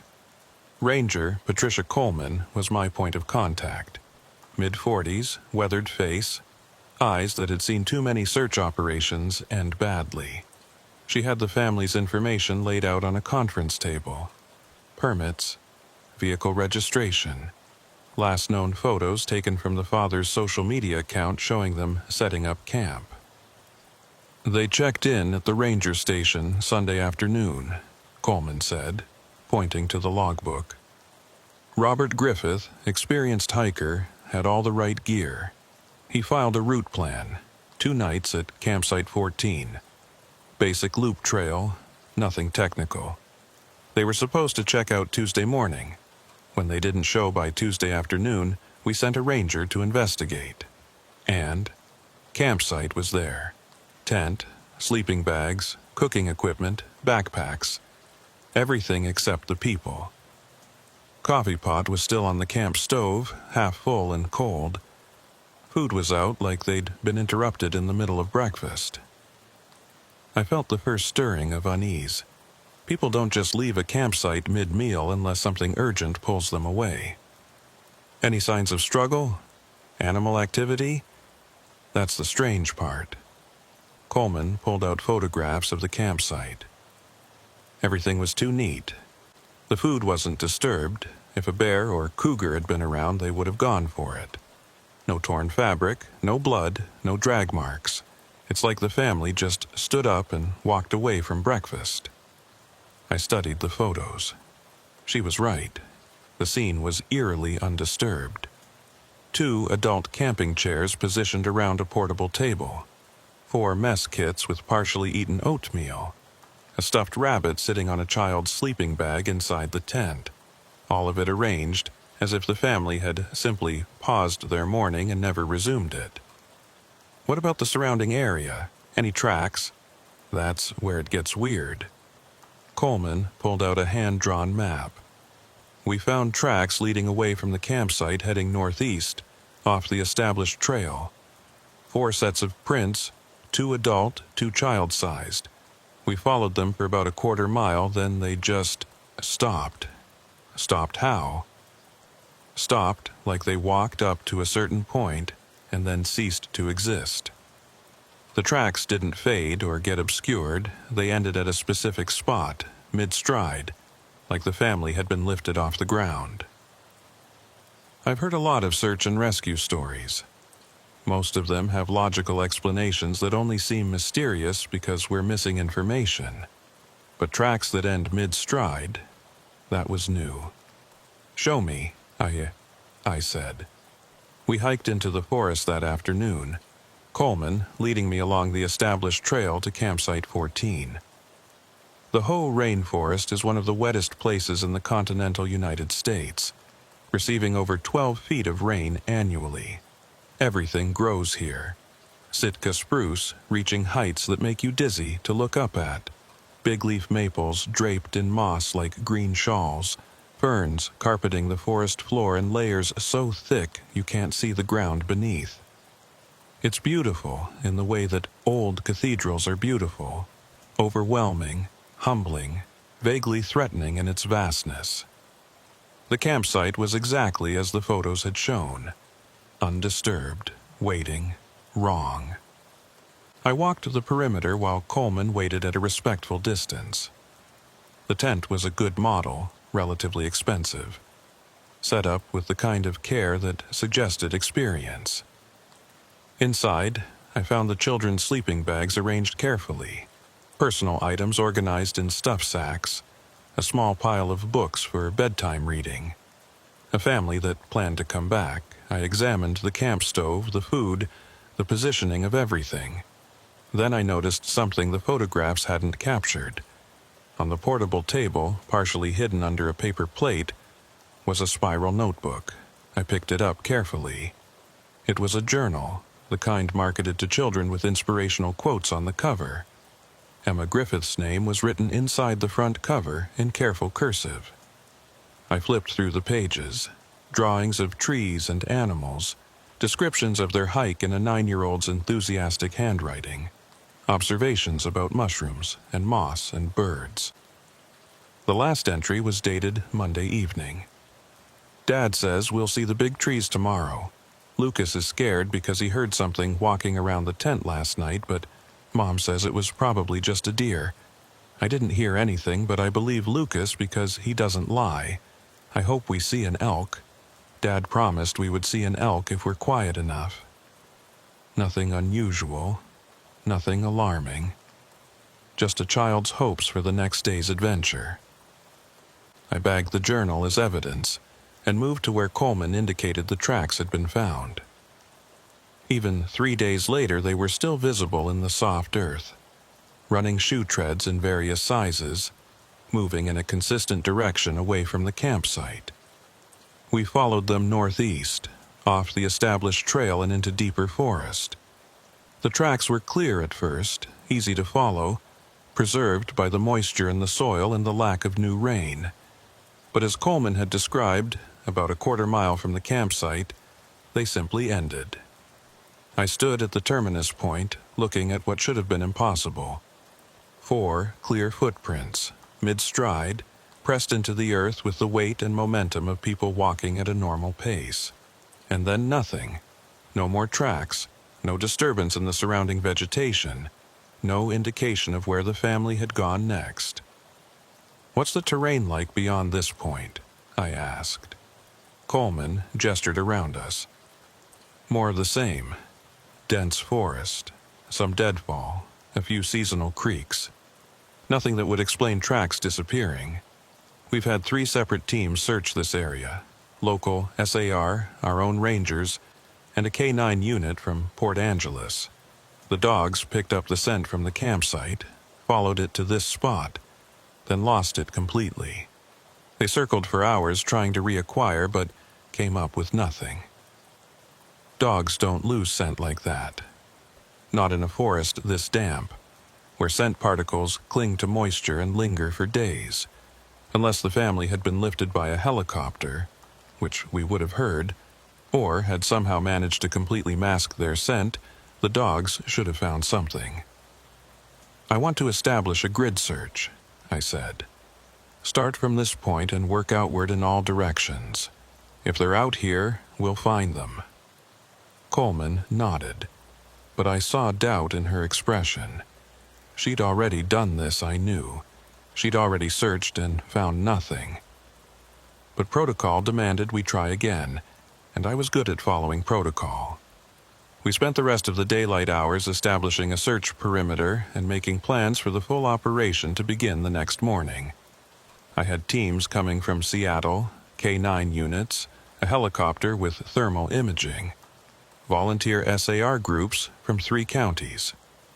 We would saturate the area with searchers and technology until we found the Griffith family, or until the forest proved we couldn't. That night, I stayed at a small motel in Forks, the closest town to the search area. I couldn't sleep, so I reviewed the case file on my laptop, looking for something everyone else had missed.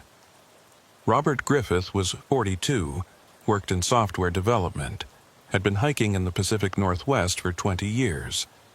Jennifer was 39, a teacher, also experienced in outdoor recreation.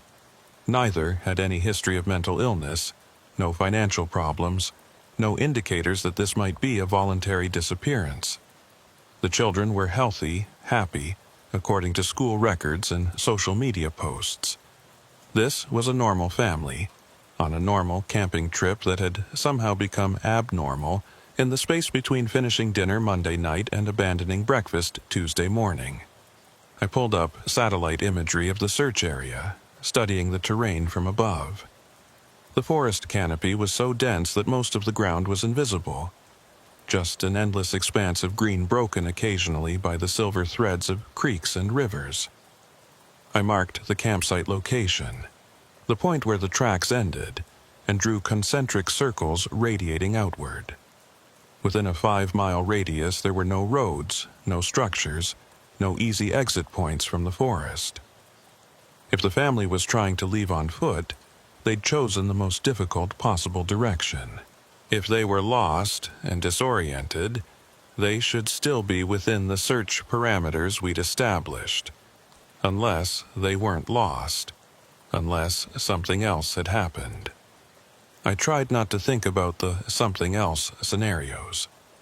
The Pacific Northwest has its share of violent crime, but family abductions from campsites are vanishingly rare.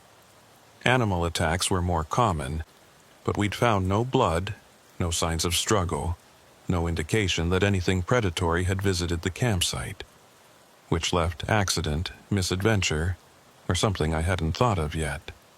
My phone rang at 2:17 a.m. Coleman's voice was tight with controlled urgency. "Miller, we've got something.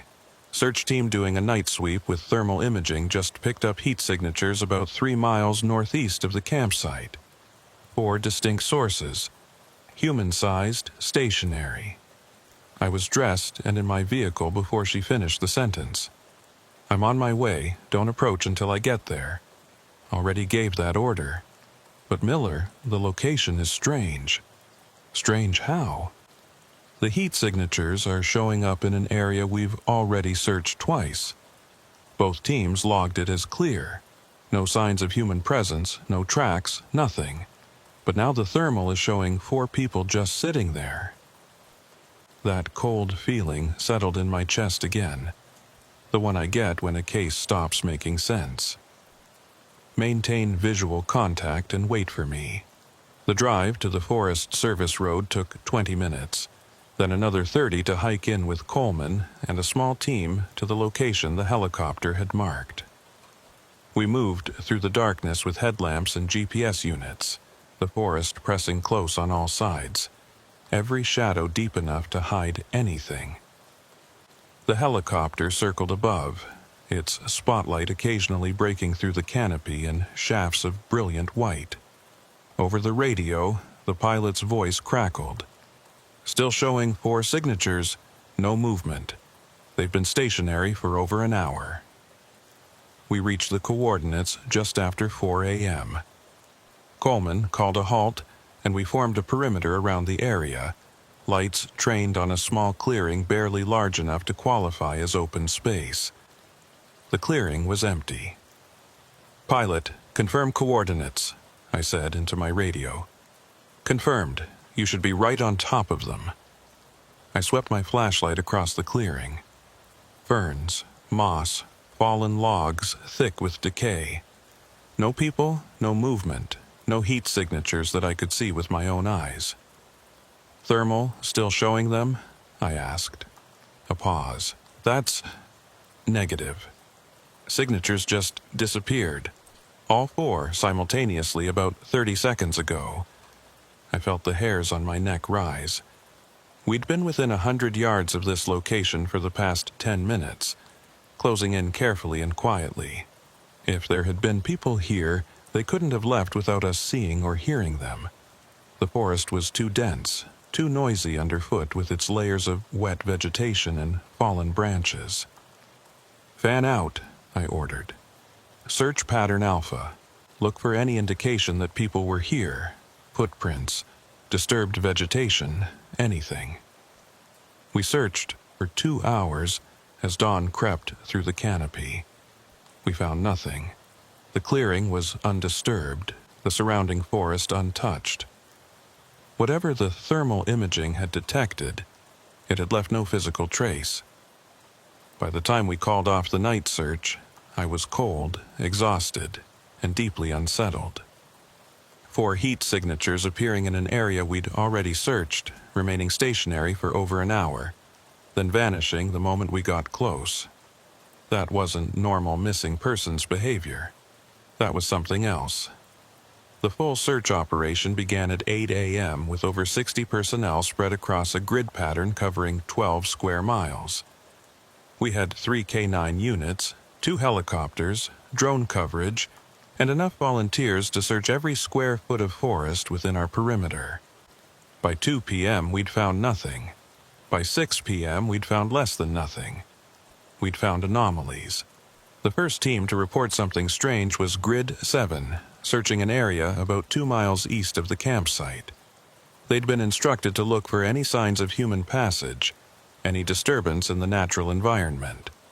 What they found instead was an absence of disturbance. "It's like this whole section has been smoothed," the team leader reported. "There's a roughly circular area, maybe 50 feet across, where there are no fallen branches, no broken ferns, no disturbed moss. Everything is too perfect, like someone came through and arranged it." I hiked to their position to see for myself. They weren't exaggerating. There was a clear demarcation between the normal, chaotic undergrowth of the rainforest and this circular area of almost manicured neatness. The ferns grew in uniform patterns. The moss was evenly distributed. Even the fallen logs seemed positioned with geometric precision. Could be natural, one of the volunteers suggested. Maybe a wind pattern or water flow that creates this kind of formation. But we all knew it wasn't natural. Nature doesn't do perfect circles. Nature doesn't arrange vegetation with mathematical precision. I photographed everything, marked the GPS coordinates, and told the team to continue their sweep. Over the next 3 hours, 2 more teams reported finding similar circular clearings, each approximately 50 feet in diameter, each displaying the same unnatural orderliness. When I plotted them on my map, my unease crystallized into genuine fear. The 3 circles formed a perfect equilateral triangle, with the point where the family's tracks had ended at the exact center. Coleman saw it too. That can't be coincidence. No, I agreed. It can't. We expanded the search to look for more of these cleared circles. By nightfall, we'd found 6 total, all roughly the same size, all displaying the same characteristics, all positioned at points that formed a larger geometric pattern around our central search area. And at every single circle, the K9 units went crazy. The dogs would approach, hackles raised, then refuse to enter the cleared spaces. They'd circle the perimeter, whining and pulling on their leads, but would not set foot inside those perfect circles no matter how their handlers coaxed them. I've worked with search dogs for years. They're trained to ignore their instincts and follow commands, to enter dangerous spaces and unstable structures in pursuit of their targets. Whatever they were sensing in those circles was strong enough to override their training. That night, I called a briefing with all team leaders. We gathered in the ranger station conference room, tired and frustrated and increasingly spooked by what we were finding, or not finding. Let's review what we know, I said, standing at the head of the table with the map displayed on the wall behind me. Family of 4 vanished sometime Monday night or Tuesday morning. Tracks lead away from campsite and end abruptly. Thermal imaging detects 4 human-sized heat signatures in an already searched area. Signatures disappear when we approach. We found 6 circular clearings displaying unnatural characteristics and some kind of environmental factor that disturbs K9 units. I paused, looking at the faces around the table. I know what you're all thinking, because I'm thinking it too. This doesn't add up to any missing persons case we've worked before. But we're going to proceed as if it's solvable, because the alternative is unacceptable. 4 people are out there somewhere, and we're going to find them. Coleman raised her hand. Miller, I think you should know, this isn't the first time we've had strange occurrences in this section of the forest. Everyone turned to look at her. About 8 years ago, we had a solo hiker go missing in almost the exact same area. Marcus Dane, age 34, experienced outdoorsman. He was doing a multi-day trek and failed to check in at his designated time. We searched for 2 weeks and found his campsite, but never found him. Was his campsite abandoned like the Griffiths? Similar, yes. Everything was there except the person. His journal showed no signs of distress, no indication he was planning to leave. He just disappeared. We eventually classified it as death by misadventure, body unrecovered. Were there any unusual findings during that search? I asked, though I already suspected the answer. Coleman nodded slowly. The search teams reported areas where the dogs wouldn't go, places where the vegetation seemed wrong somehow, too organized. We noted it in the reports but never found an explanation. Eventually, we wrote it off as searcher fatigue and pattern seeking. People see what they expect to see when they're tired and stressed. But you didn't believe that. No, I didn't, and I still don't. I looked around the table at the assembled team leaders, seeing my own doubts reflected in their faces. We were trained professionals, rational people who dealt in evidence and procedure. But something about this case was pushing us into territory where rational explanations became increasingly inadequate. "All right," I said. "Tomorrow we expand the grid, bring in additional resources, and search every square inch of forest within a 10-mile radius. Someone check if there are any geological surveys of this area. Caves, lava tubes, anything underground that might explain how people could vanish. And I want historical research on any other disappearances in this region, official or anecdotal." The meeting broke up with everyone assigned new tasks. As the room emptied, Coleman approached me with a folder I hadn't seen before. "This is off the record," she said quietly. "Personal notes I've kept over the years. Incidents that seemed strange but never rose to the level of official reports. Missing time, equipment malfunctions, people reporting they got turned around in areas they knew well. Nothing conclusive, just a pattern." I opened the folder. Inside were handwritten notes spanning almost 15 years, documenting dozens of small anomalies across this section of the Olympic National Forest. Hikers who swore they'd walked in a straight line for hours, only to end up back where they started. GPS units that malfunctioned in specific locations. Compass needles that spun without settling. Search operations where teams reported searching the same area multiple times and finding different things each time. "Why didn't you report this through official channels?" "Because it sounds crazy," Coleman said bluntly. "And because the moment you start talking about forests that don't behave according to natural laws, you stop being taken seriously." "But I've worked these woods for 23 years, Miller. I know every trail, every landmark, every seasonal variation. And I'm telling you, there's something wrong with this place. Has been for as long as I've been here, probably longer." I studied her face, looking for signs that she was unstable or prone to flights of fancy. I saw only grim certainty, the expression of someone who'd seen too much to dismiss it anymore. "What do you think is causing it?" "I don't know. Magnetic anomaly, underground water systems affecting navigation equipment, mass hysteria. Pick your explanation. But whatever it is, it's real, and it's been here long enough to develop a pattern. And that pattern suggests that this forest doesn't want to be searched." The phrase hung in the air between us. A forest that doesn't want to be searched. Forests don't want things. They're ecosystems, collections of plant and animal life operating according to natural processes. They don't have desires or intentions or the ability to resist human activity. Except this one seemed to. I spent the rest of the night reviewing Coleman's notes and cross-referencing them with official incident reports.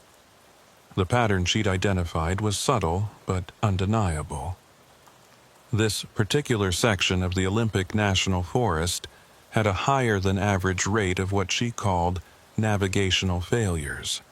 People getting lost, equipment malfunctioning, search operations that should have been straightforward becoming complicated and protracted.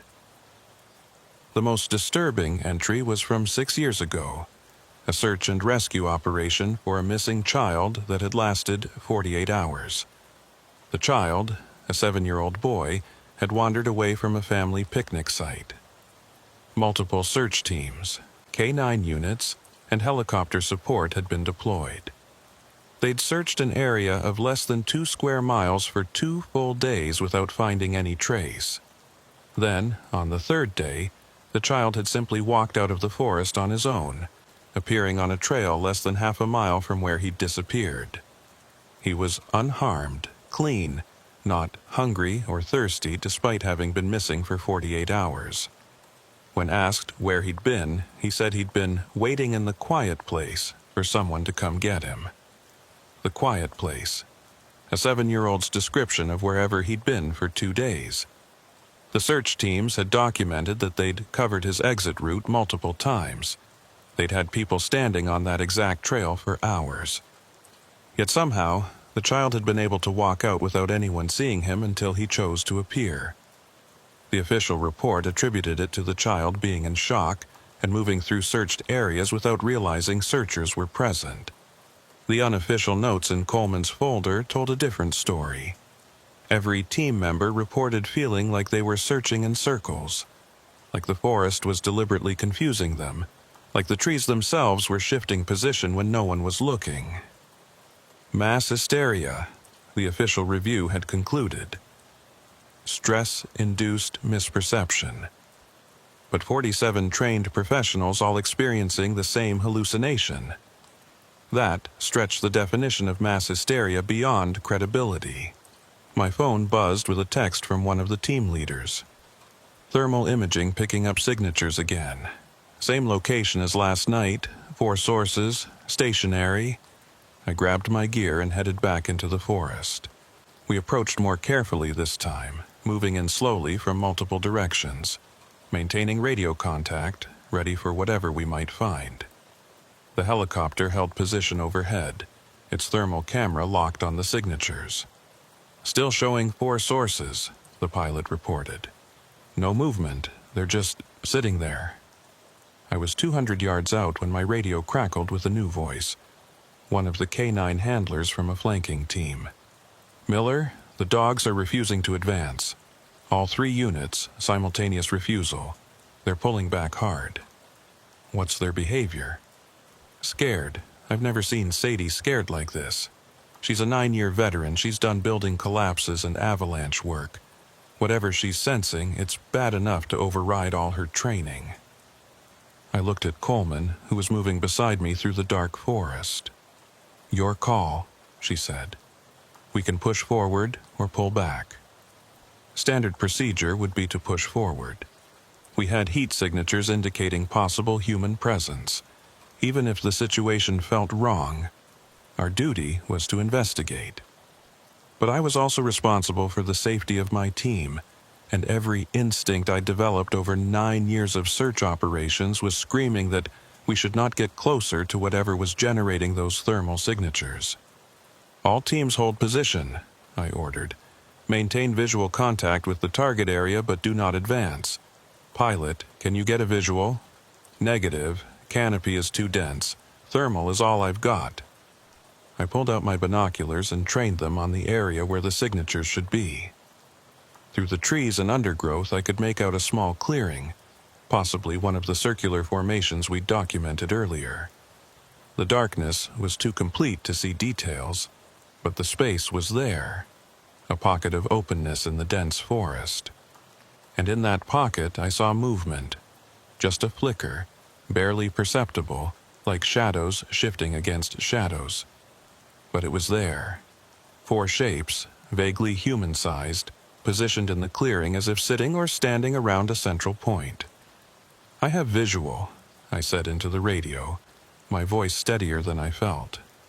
4 possible contacts in the clearing, can't determine identity or status, preparing to make contact. Miller, Coleman, started, but I was already moving forward. I advanced slowly, flashlight in one hand and radio in the other, calling out as I approached. This is the FBI. We're conducting a search and rescue operation. If you can hear me, please respond. No response. Just the shapes in the clearing. Motionless. Waiting, 50 yards, 40, 30. Please identify yourself. We're here to help. 20 yards, close enough now to see that the clearing was indeed one of our documented circles, the vegetation arranged in that same unsettling pattern of geometric precision, and in the center, 4 figures sitting in a circle, backs to each other, heads bowed. Robert Griffith, Jennifer, Emma, Lucas, can you hear me? No response, no movement. Just 4 silhouettes in the darkness, perfect and still as statues. 10 yards. I could make out details now in my flashlight beam. Camping clothes, the right sizes for a family of 4, positioned exactly as thermal imaging had shown. But something was wrong with the proportions, with the way they sat, with the complete absence of any human behavior. No breathing, no fidgeting, no reaction to my voice or my approaching light. 5 yards. I stopped at the edge of the clearing, every fiber of my being telling me not to step into that perfect circle. Behind me, I could hear Coleman and 2 other team members approaching, their lights joining mine. Jesus, one of them breathed. Are they dead? That was the word hanging unspoken in the air. Were they dead? Posed in some elaborate tableaus by a killer with a taste for the theatrical. But bodies don't generate heat signatures. Bodies cool to match their environment. These figures were showing up on thermal imaging as living, heat-producing entities. I took a step into the clearing. The moment my foot crossed the boundary, the figures moved.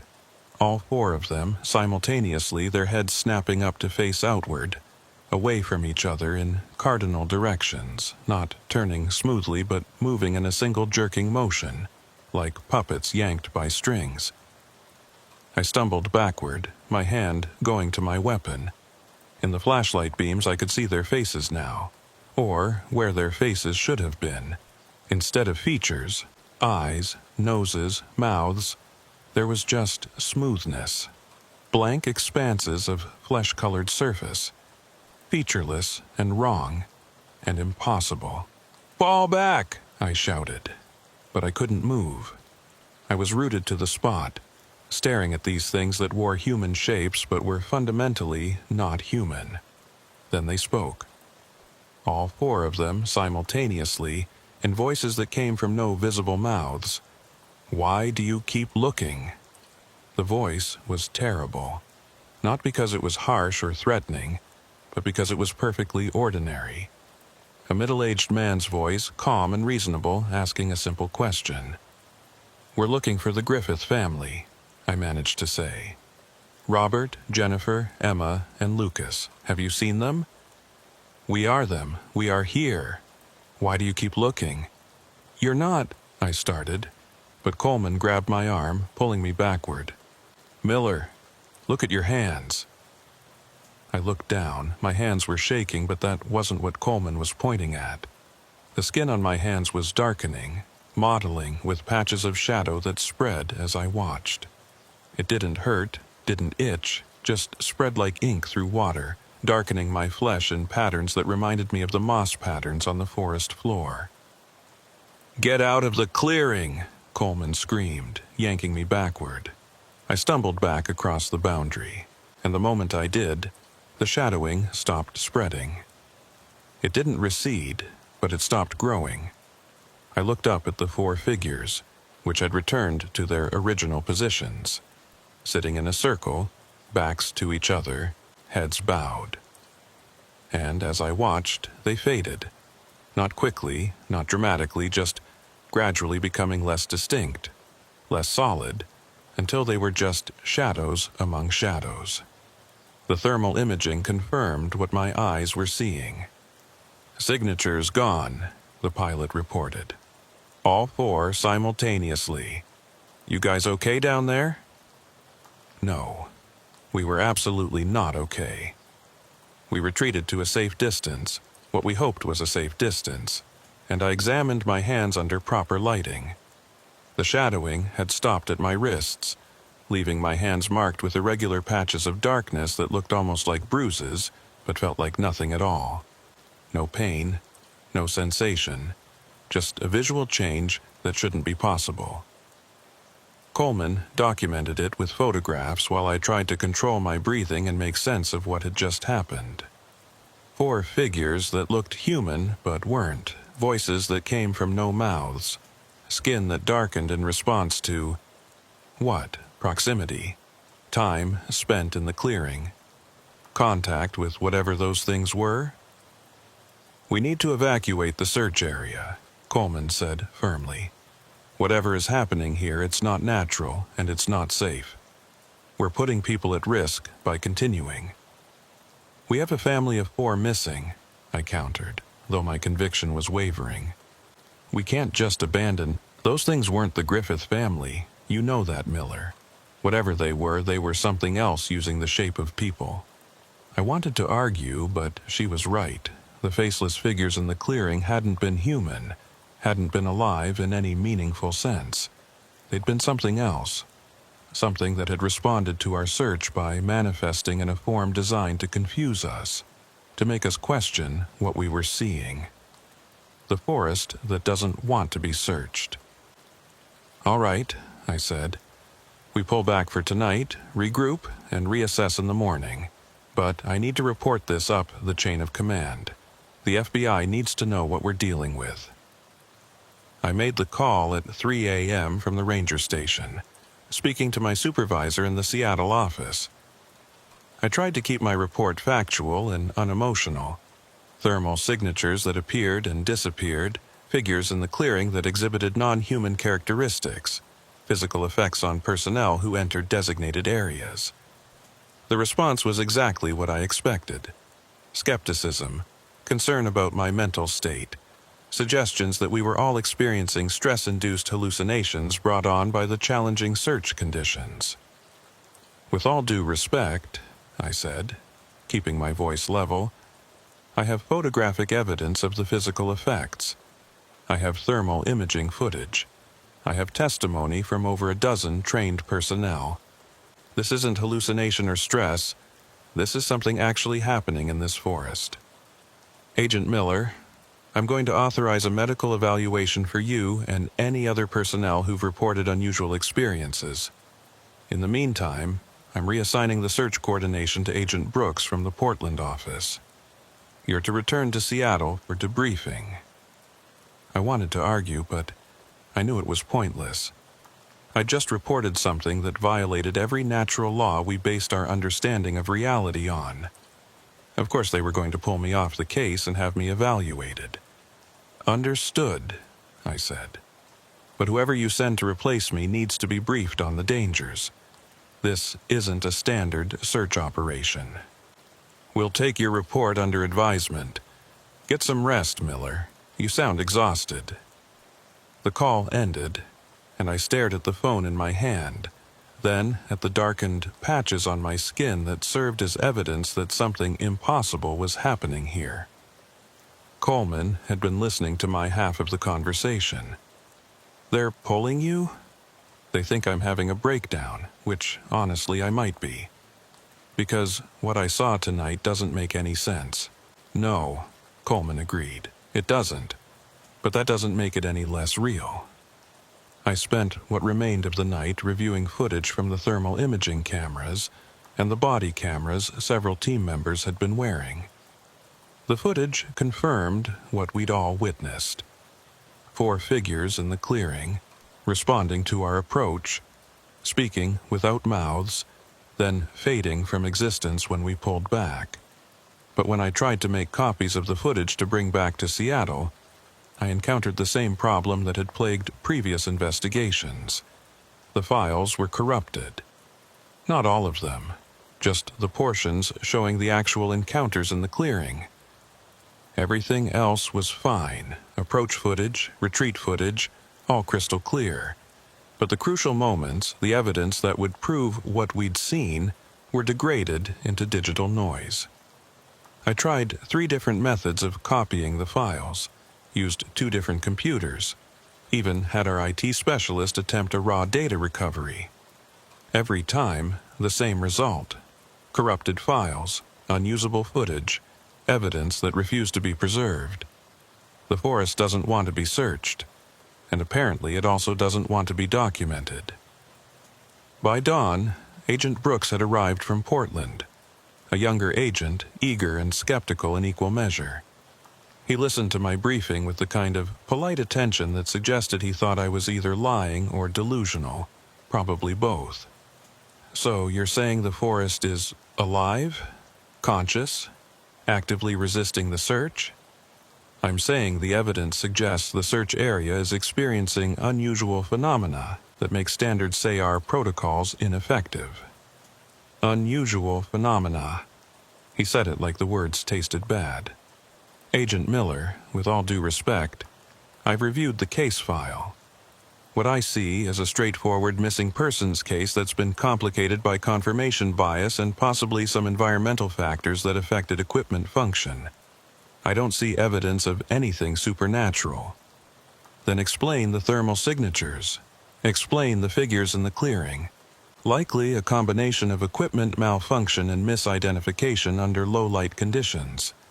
It happens more often than you'd think. I wanted to show him my hands, the shadowed patches that were still there, still unexplained, but I knew how that would look. Like I was grasping at straws, making physical symptoms fit a narrative I'd constructed to explain a case I couldn't solve. What about the circular clearings, the geometric patterns in the vegetation?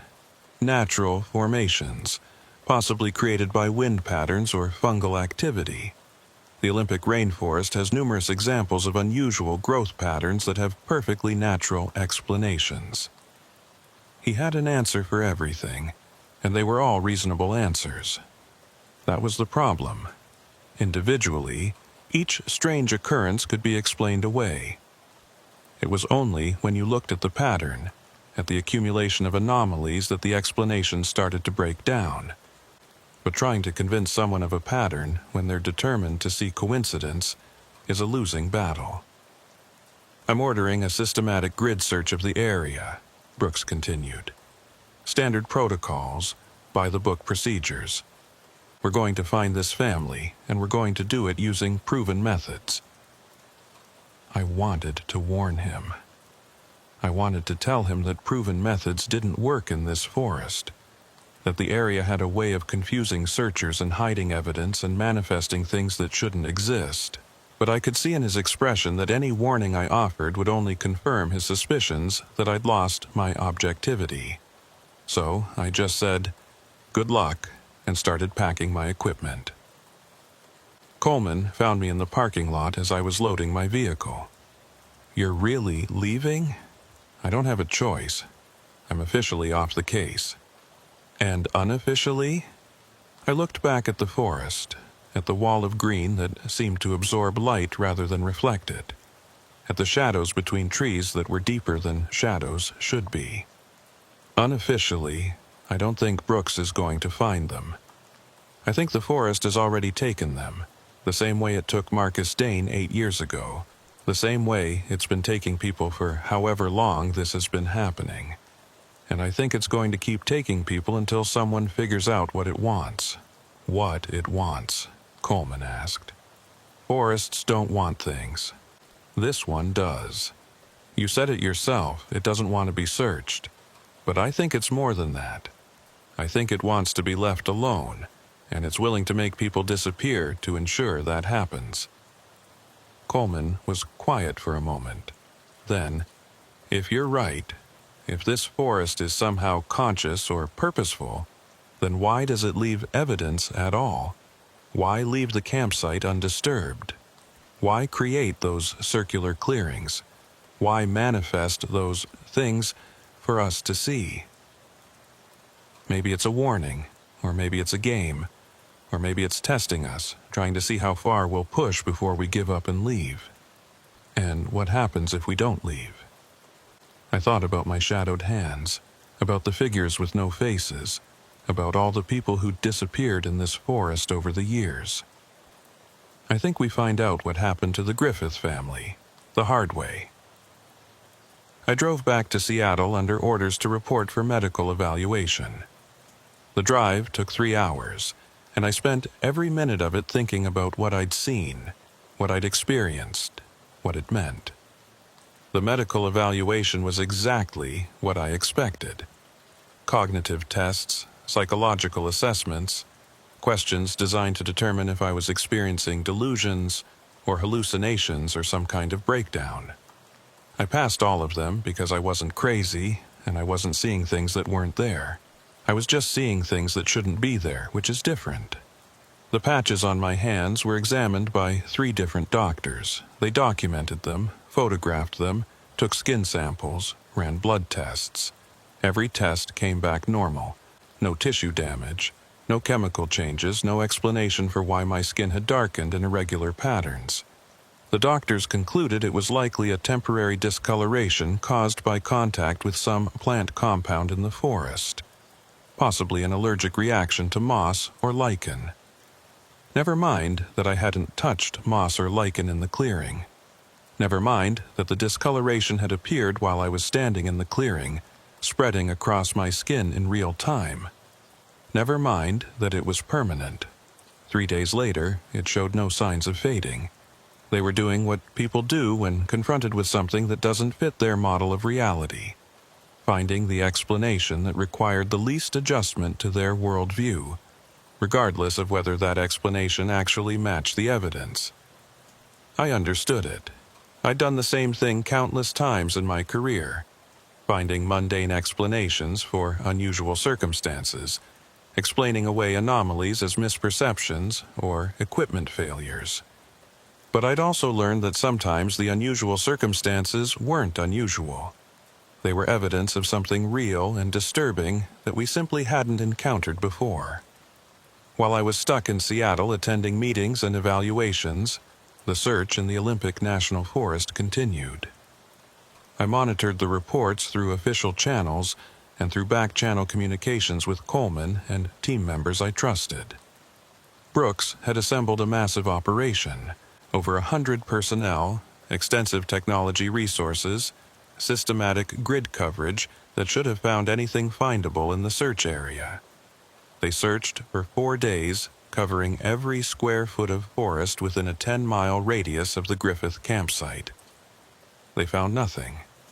No bodies, no additional evidence, no sign that the family had ever existed beyond their abandoned campsite. The circular clearings that Coleman and I had documented were there. Brooks noted them in his reports as unusual vegetation patterns, possibly natural. But he found nothing anomalous about them beyond their geometric precision. The thermal imaging signatures didn't reappear. Whatever had manifested for my team seemed to have decided not to show itself to Brooks's operation. Or maybe it was only visible to people who'd already crossed some threshold of awareness, who'd already acknowledged that something impossible was happening. On the 5th day of Brooks's search operation, he called it off. The official conclusion was that the Griffith family had become lost and disoriented, wandered beyond the search perimeter, and succumbed to exposure in some remote area where their bodies might never be recovered. It was a reasonable conclusion, supported by statistics about missing persons in wilderness areas. It was also completely wrong. I knew it was wrong because 3 nights after Brooks ended his search, I got a call from Coleman at 11 p.m. They found them, she said without preamble. Or rather, they found something. Where? Back at the campsite. Right where they disappeared from, they just appeared, like they'd never been gone. I was in my car within minutes, driving back to the Olympic National Forest. Official orders be damned. The drive through the darkness felt longer than it had before. Every mile waited with anticipation and dread. Coleman met me at the ranger station at 2 a.m. Her face was pale, her hands shaking slightly as she held out a folder of photographs. Brooks and his team had pulled out yesterday, she explained. Left minimal personnel to monitor the site for a few more days, just in case. Tonight, one of those personnel did a routine check of the campsite around 10 p.m. Everything was as it had been. Abandoned tent, cold coffee, scattered belongings. He left, came back 2 hours later, and found this. I opened the folder. The photographs showed the campsite, but it had changed. The tent was still there, but it was zipped closed now. The camp chairs were arranged differently. The food was gone from the table. And sitting in front of the tent, arranged in a neat row, were 4 pairs of shoes, 2 adult-sized, 2 child-sized. Just the shoes. Nothing else. No people, no additional belongings, no explanation for how the shoes had appeared. There's more, Coleman said quietly. look at the last photo. I flipped to it and felt my blood run cold. Inside the tent, visible through the mesh window, were 4 sleeping bags, and inside each sleeping bag was what appeared to be a person, or the suggestion of a person. Forms that filled the bags in the right proportions, positioned as if sleeping but completely motionless. No breathing, no movement, just shapes in sleeping bags. "Did anyone check inside the tent?" I asked. "No." The ranger who found it called me immediately. I told him to secure the perimeter and not touch anything until you got here. He's been watching from a distance for the past 3 hours. Says the forms haven't moved at all. We hiked to the campsite through the pre-dawn darkness, moving quietly as if approaching a crime scene, which perhaps we were. The ranger who'd discovered the changes was a young guy named Torres, and he looked relieved to see us arrive. "It's exactly as I found it," he said. "I haven't touched anything, haven't even crossed into the campsite proper, just watched from here." The campsite was visible in our flashlight beams, looking almost normal except for its impossible normalcy. Everything was too neat, too arranged, like a stage set prepared for a performance. "I'm going to check the tent," I said, pulling on latex gloves. Miller, Coleman, started, but I was already moving forward. I approached the tent carefully, watching for any movement from the sleeping bag forms inside. They remained motionless, unchanging, silent. Up close, I could see that the sleeping bags were the same ones I'd documented days ago. The Griffith family's gear, untouched since they'd disappeared. I knelt beside the tent entrance and slowly unzipped the door. The smell hit me first. Not decay or death, but something else. That same sweet floral scent I'd encountered in the circular clearing, underlying it a hint of wet earth and ancient vegetation. It was the smell of the deep forest, concentrated and contained within the small space of the tent. Inside, 4 sleeping bags arranged side by side, each one occupied by a form that looked human-sized and human-shaped, but was somehow wrong in ways I couldn't immediately identify. I reached out and touched the nearest sleeping bag, the adult-sized one on the left, which should have contained Robert Griffith. It was empty, not empty like it contained a body I couldn't see, but empty like it had been carefully arranged to look full. The sleeping bag was stuffed with something. Moss, I realized, pulling back the top. Dense, damp moss packed into the sleeping bag to create the illusion of a person inside. I checked the other 3. All the same. Sleeping bags filled with moss, arranged to suggest human occupancy, positioned as if the family was peacefully sleeping. "They're not here," I called back to Coleman and Torres. "It's just moss, arranged to look like bodies." Coleman joined me at the tent entrance, shining her light inside. "Why would anyone do this?" "I don't think anyone did," I said. "I think something did, the same something that created those faceless figures in the clearing. The same something that's been making people disappear in this forest for years." Torres spoke up from his position at the perimeter. "Agent Miller, you should see this." I backed out of the tent and went to where Torres was standing, pointing his flashlight at the ground just outside the tent's perimeter. Footprints. Fresh ones, pressed into the soft earth. 4 sets of them. 2 adult-sized, 2 child-sized, leading away from the tent and into the forest. Leading northeast, the same direction the original tracks had gone. "These weren't here when I first arrived," Torres said. "I'm certain of it. I would have seen them." I felt a chill that had nothing to do with the pre-dawn temperature. The forest was playing with us, creating evidence and removing it, manifesting false clues and leading us in circles. It was deliberate, purposeful, designed to confuse and frustrate, or designed to lead us somewhere specific. "Get Brooks on the phone," I said to Coleman. Tell him we have new developments and we're resuming the search. And tell him to bring everyone he can spare. Miller, you're officially off this case. If you continue, then I continue.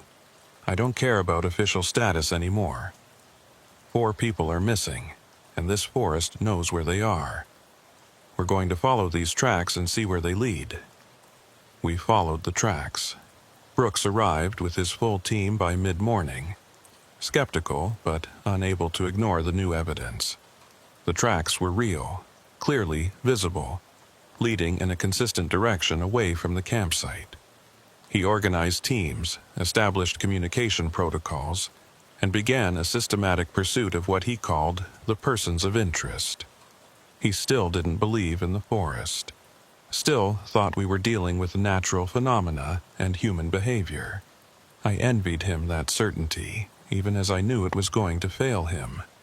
The tracks led us northeast, following the same route the original footprints had taken, leading us deeper into the forest than our previous searches had penetrated.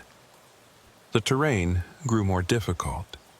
Steep slopes, dense undergrowth, fallen trees that required climbing over or around. After 3 miles, we reached another of the circular clearings. This one was larger than the others, approximately 100 feet in diameter instead of 50, and positioned at the bottom of a small valley. The vegetation inside displayed that same geometric precision, but with something new. In the exact center of the circle was what looked like a well or sinkhole, roughly 6 feet across, descending into darkness. The tracks led directly to the edge of this opening, then stopped. Brooks examined the ground carefully. No signs of struggle, no indication of a fall. They just walked up to this hole and stopped. Or went in, I suggested. He looked at me like I was crazy. Into a hole in the ground? A family of 4, including 2 small children, just voluntarily descended into what's probably a cave system. Look at the arrangement of the clearing, I said. Look at how the vegetation has been managed around this opening. This isn't natural, Brooks. None of this is natural. This place was prepared, designed, created for a specific purpose.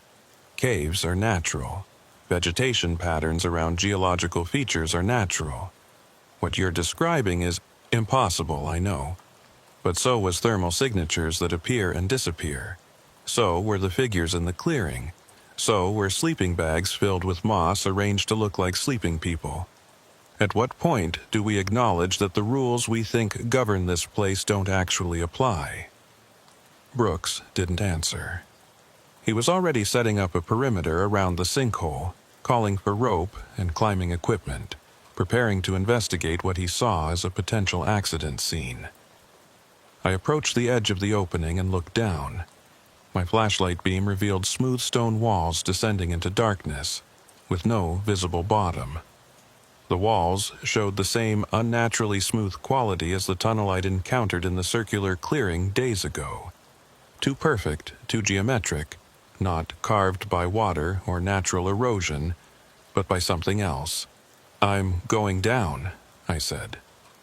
You're off this case, Brooks reminded me. Officially, you shouldn't even be here. Then officially, you never saw me. But I'm going down regardless because this is where the tracks lead and this is where we're going to find answers. Coleman stepped forward. I'm going with him. Brooks looked between us, clearly torn between procedure and pragmatism. Finally, he sighed. Fine.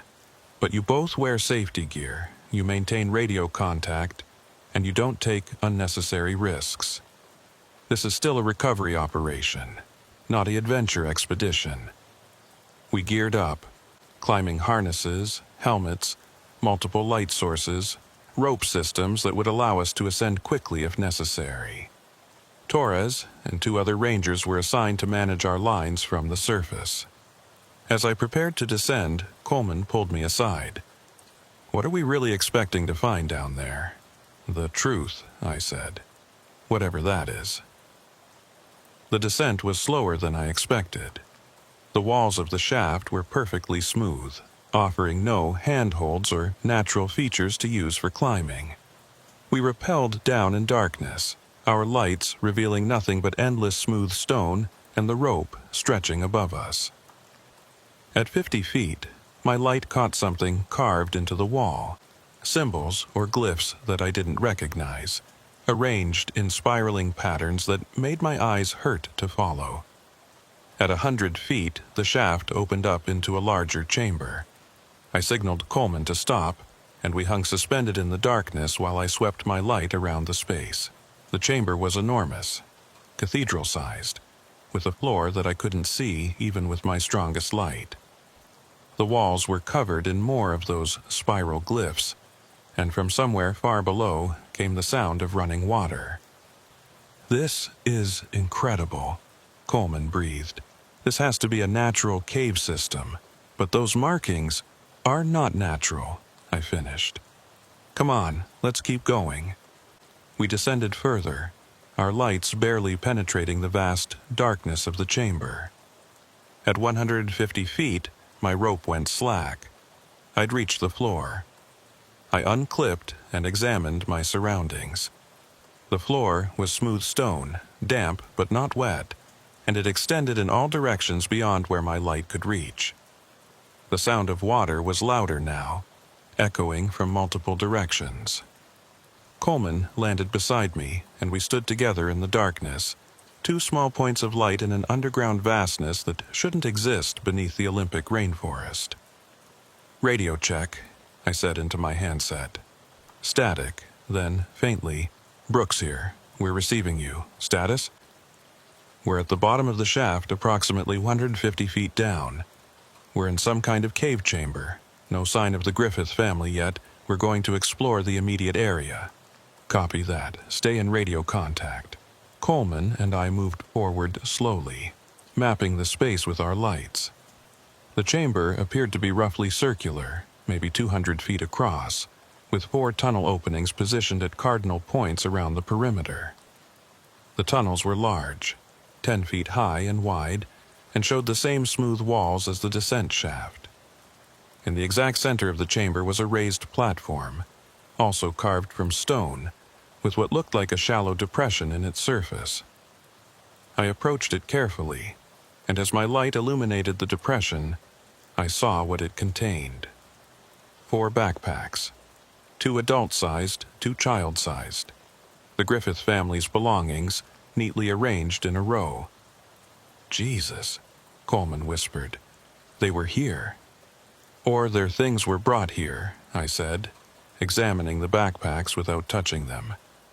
"But look, no signs of distress, no damage to the bags, everything organized and intentional." I photographed everything, then checked my radio. "Brooks, we've found the family's belongings. We're in some kind of constructed chamber underground. Recommend you send more personnel down." Static. Then, "Say again, you're breaking up." I said we found. I stopped. The radio was showing full power, but the transmission was degrading into noise.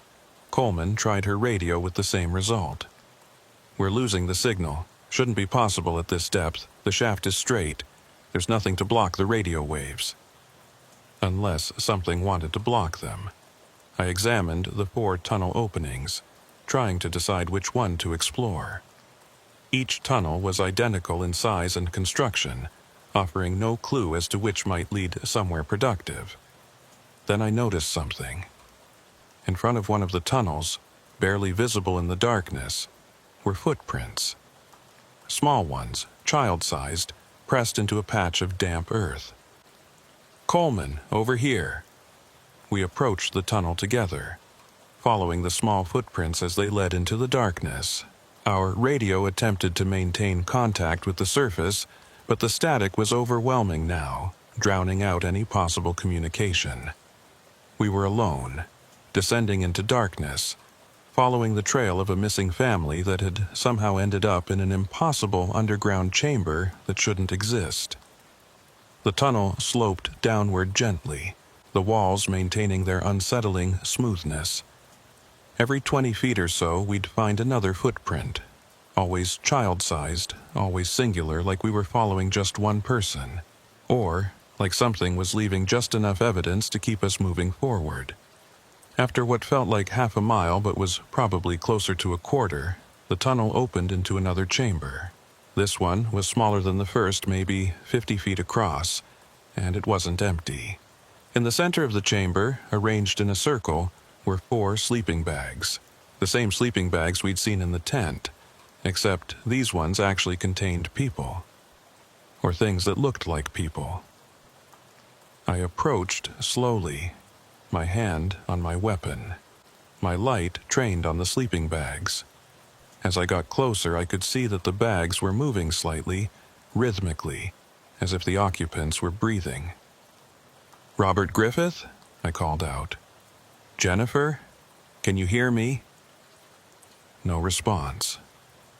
Just the gentle rise and fall of the sleeping bags, the quiet sound of breathing in the darkness. I knelt beside the nearest bag and carefully pulled back the top.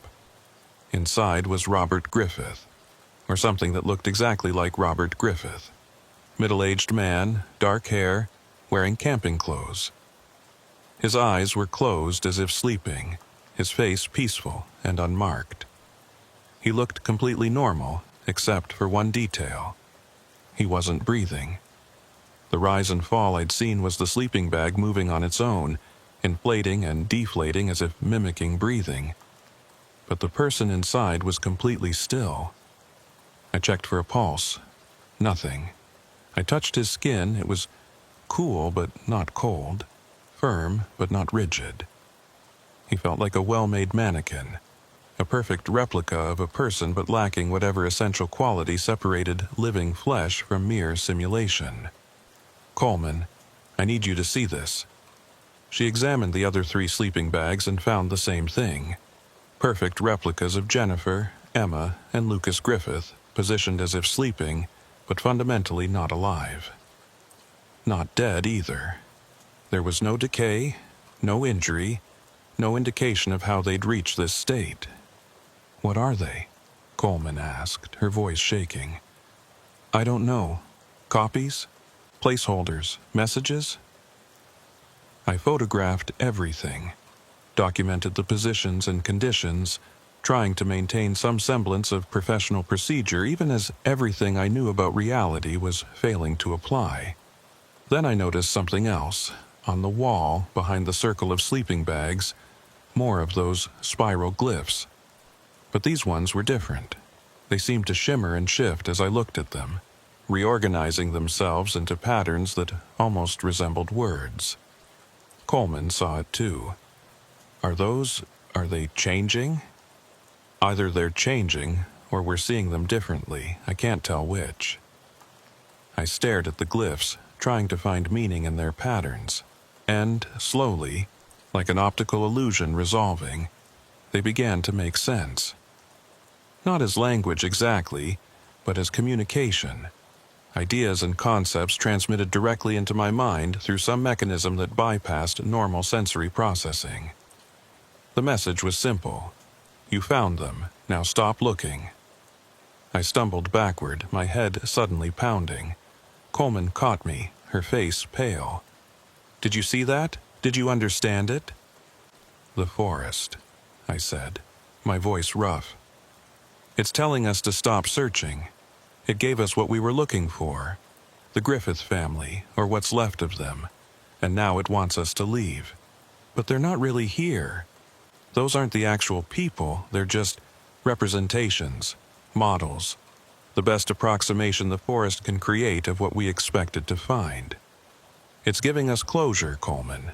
It's giving us bodies we can recover, a resolution we can report, an ending we can accept. And in exchange, it wants us to stop searching."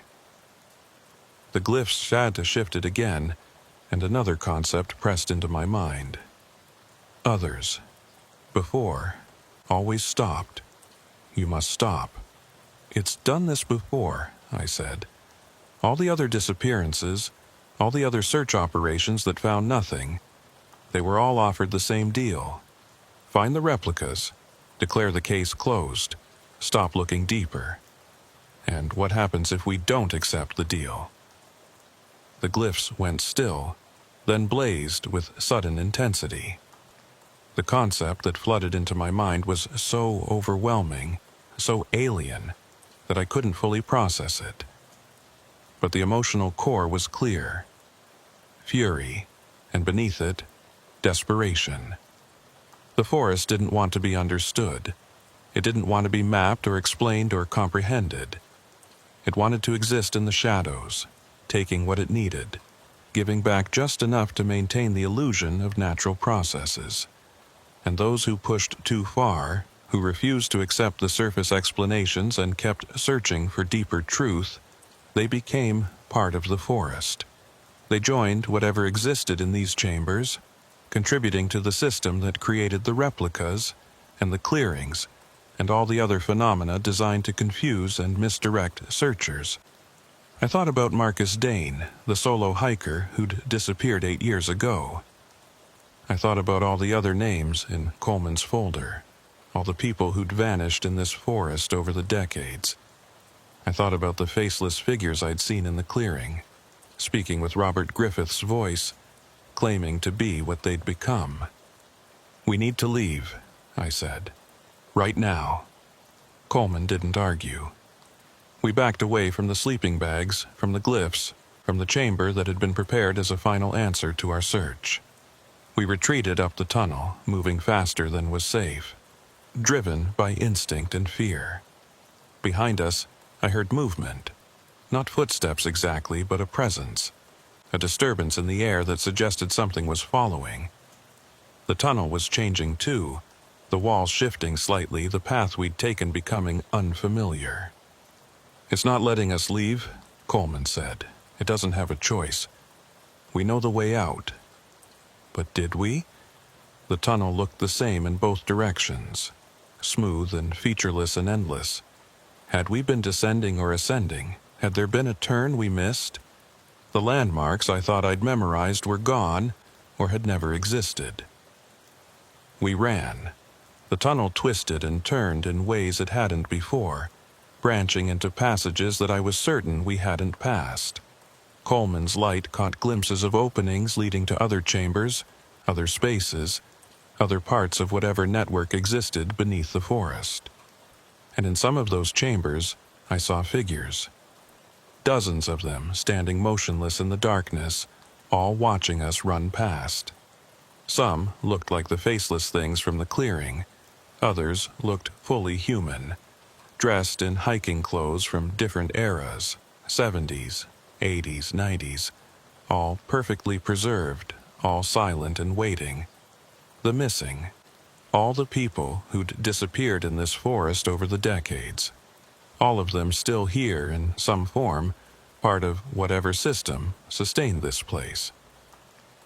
We burst out of the tunnel and into the central chamber, the one with the raised platform and the descent shaft.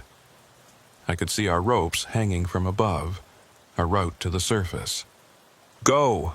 I shouted to Coleman. "Climb!" She clipped into her rope and started ascending, moving fast despite the 150-foot climb ahead of her.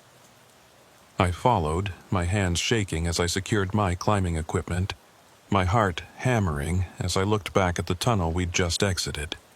Things were emerging from it. Not quickly, not in a rush, but with terrible patience. The faceless figures from the clearing, the preserved missing from the chambers, all moving together like a single organism, filling the underground space with their presence. I started climbing. The ascent was agony. Every foot gained was a victory. Every yard climbed a desperate race against whatever was below. I didn't look down, didn't check how close the figures were getting. I just climbed, hand over hand, foot over foot, following Coleman's light above me.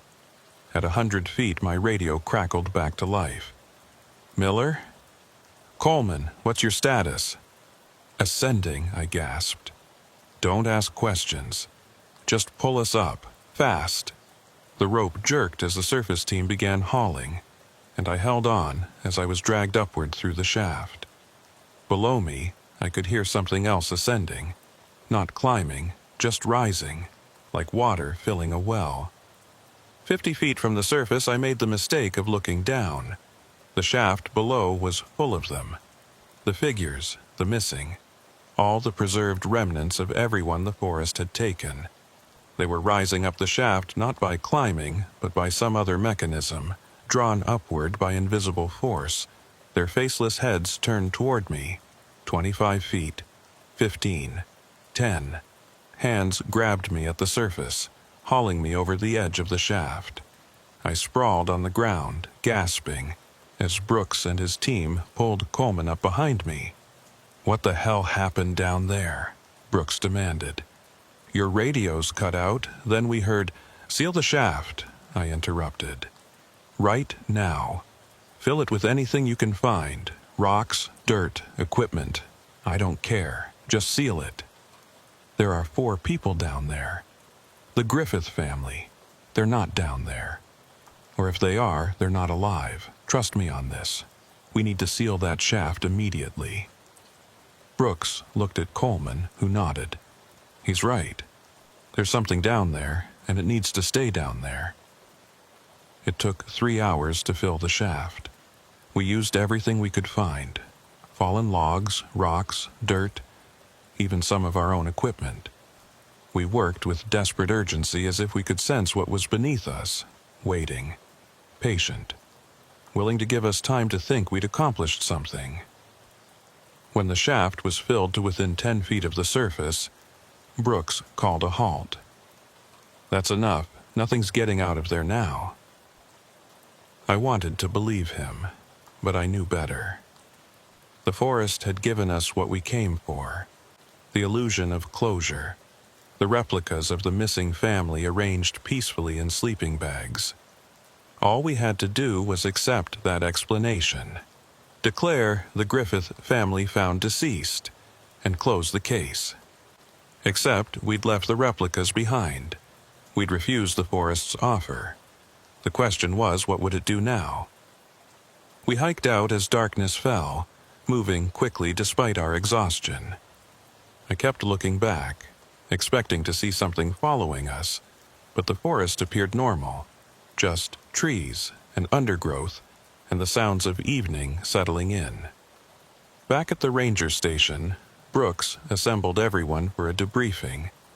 I told him everything we'd seen in the chambers, the replicas, the glyphs, the preserved figures of the missing. I told him about the message communicated through symbols, about the deal the forest offered, and our refusal to accept it. He listened with increasing skepticism. "Miller, what you're describing, it's not possible. Underground chambers, preserved bodies, communicating glyphs, none of that aligns with any known geological or biological phenomena. I know it doesn't, but that doesn't make it not real. What it makes it is a story, and I need to file a report based on facts, not stories. Here are the facts. We followed tracks to a large sinkhole. You and Coleman descended into what appears to be a natural cave system. You found evidence suggesting the Griffith family may have fallen into the cave and perished. We've sealed the site pending proper recovery operations. That's not what happened. It's what my report is going to say. Because the alternative, that there's some kind of conscious force that takes people and creates replicas and communicates through cave paintings, that's career suicide, Miller. For all of us. I wanted to argue, but I understood his position. He was doing what anyone would do when confronted with something that violated their understanding of reality, finding the nearest plausible explanation and holding on to it like a lifeline. "What about the actual Griffith family?" I asked. "We're just going to tell their relatives that they fell in a cave and we can't recover the bodies." "I'm going to recommend a specialized cave rescue team be brought in for recovery operations. If they find something different than what we described, we'll adjust our conclusions. But right now, the working theory is accidental death in a cave system." The meeting ended with assignments for final documentation and site security. Tomorrow, Brooks would officially close the search phase and transition to recovery operations. The case would move from active to administrative, from urgent to bureaucratic. And the truth about what we'd found would be buried along with the shaft we'd filled.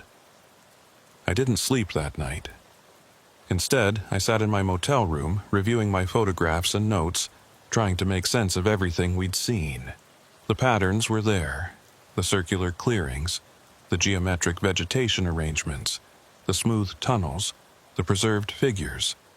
All of it suggested intelligence, purpose, design. But design implied a designer. And if the Olympic National Forest had a designer, something that consciously managed its internal systems and actively resisted human investigation, then what did that make it? What do you call a forest that thinks, that plans, that takes people and creates replicas and guards its secrets with impossible phenomena? My phone rang at 3 a.m.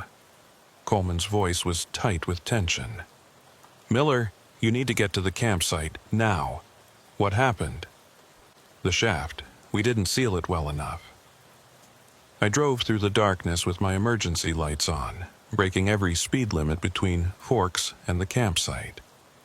When I arrived, I found the entire area illuminated with portable lights, teams of personnel standing at a careful distance from the filled shaft, which was no longer filled.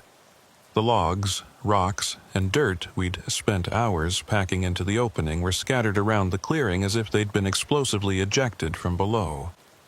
The shaft was open again, its smooth walls visible in the harsh, artificial light.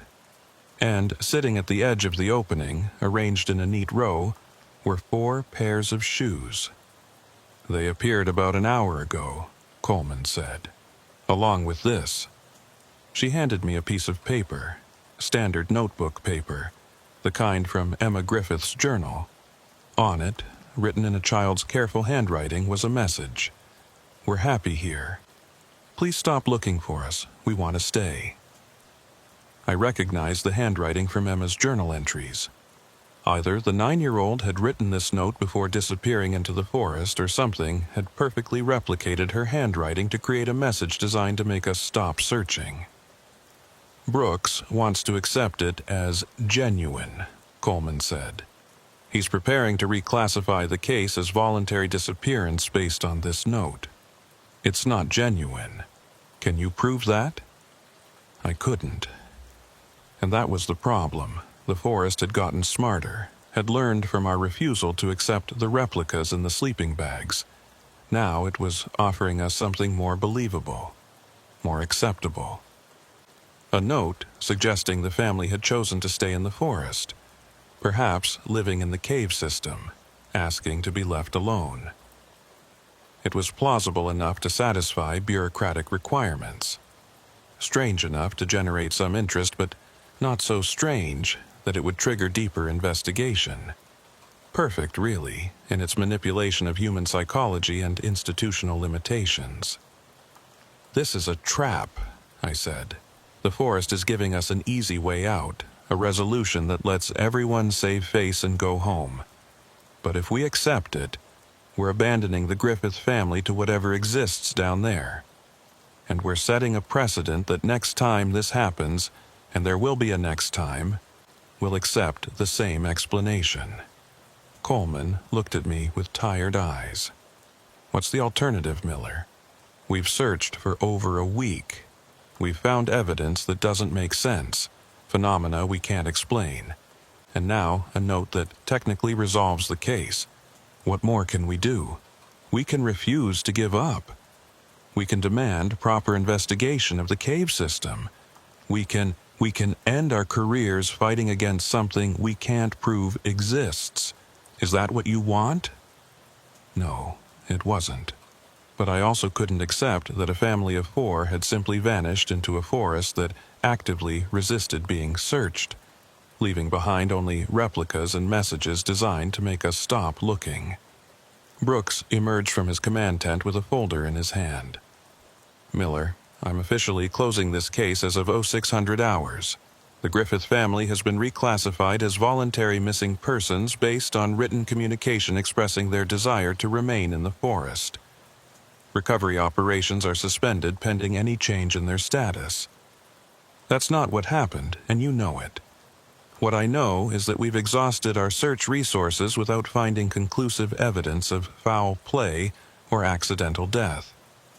What I know is that we have a written statement that provides a reasonable explanation for the family's absence. What I know is that continuing this search is unjustified given the available evidence. He handed me the folder. You're officially released from this case.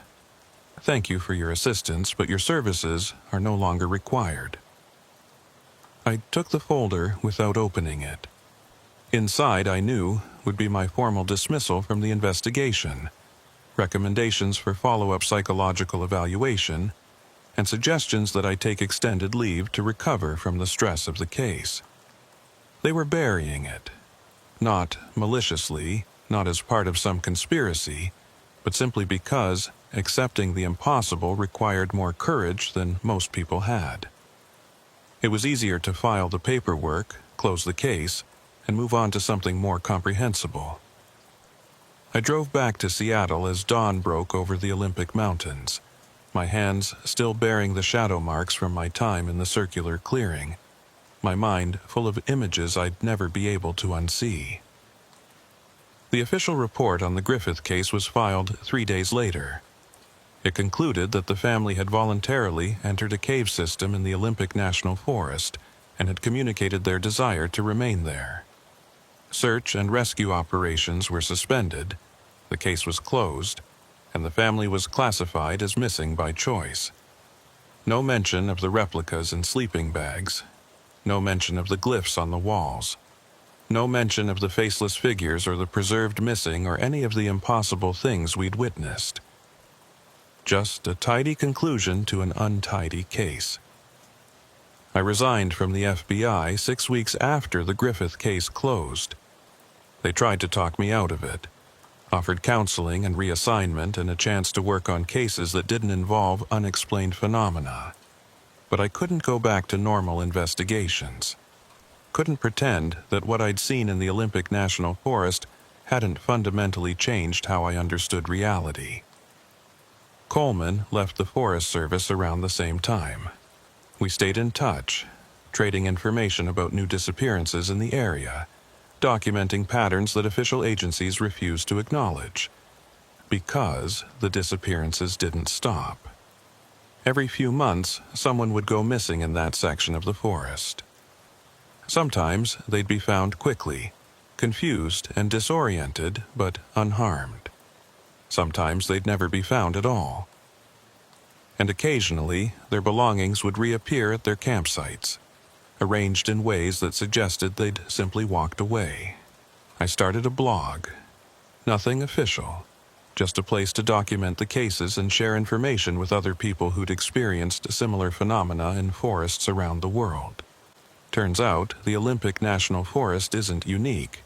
There are places like it scattered across the globe, areas where the normal rules seem not to apply, where searches fail for reasons that defy logical explanation.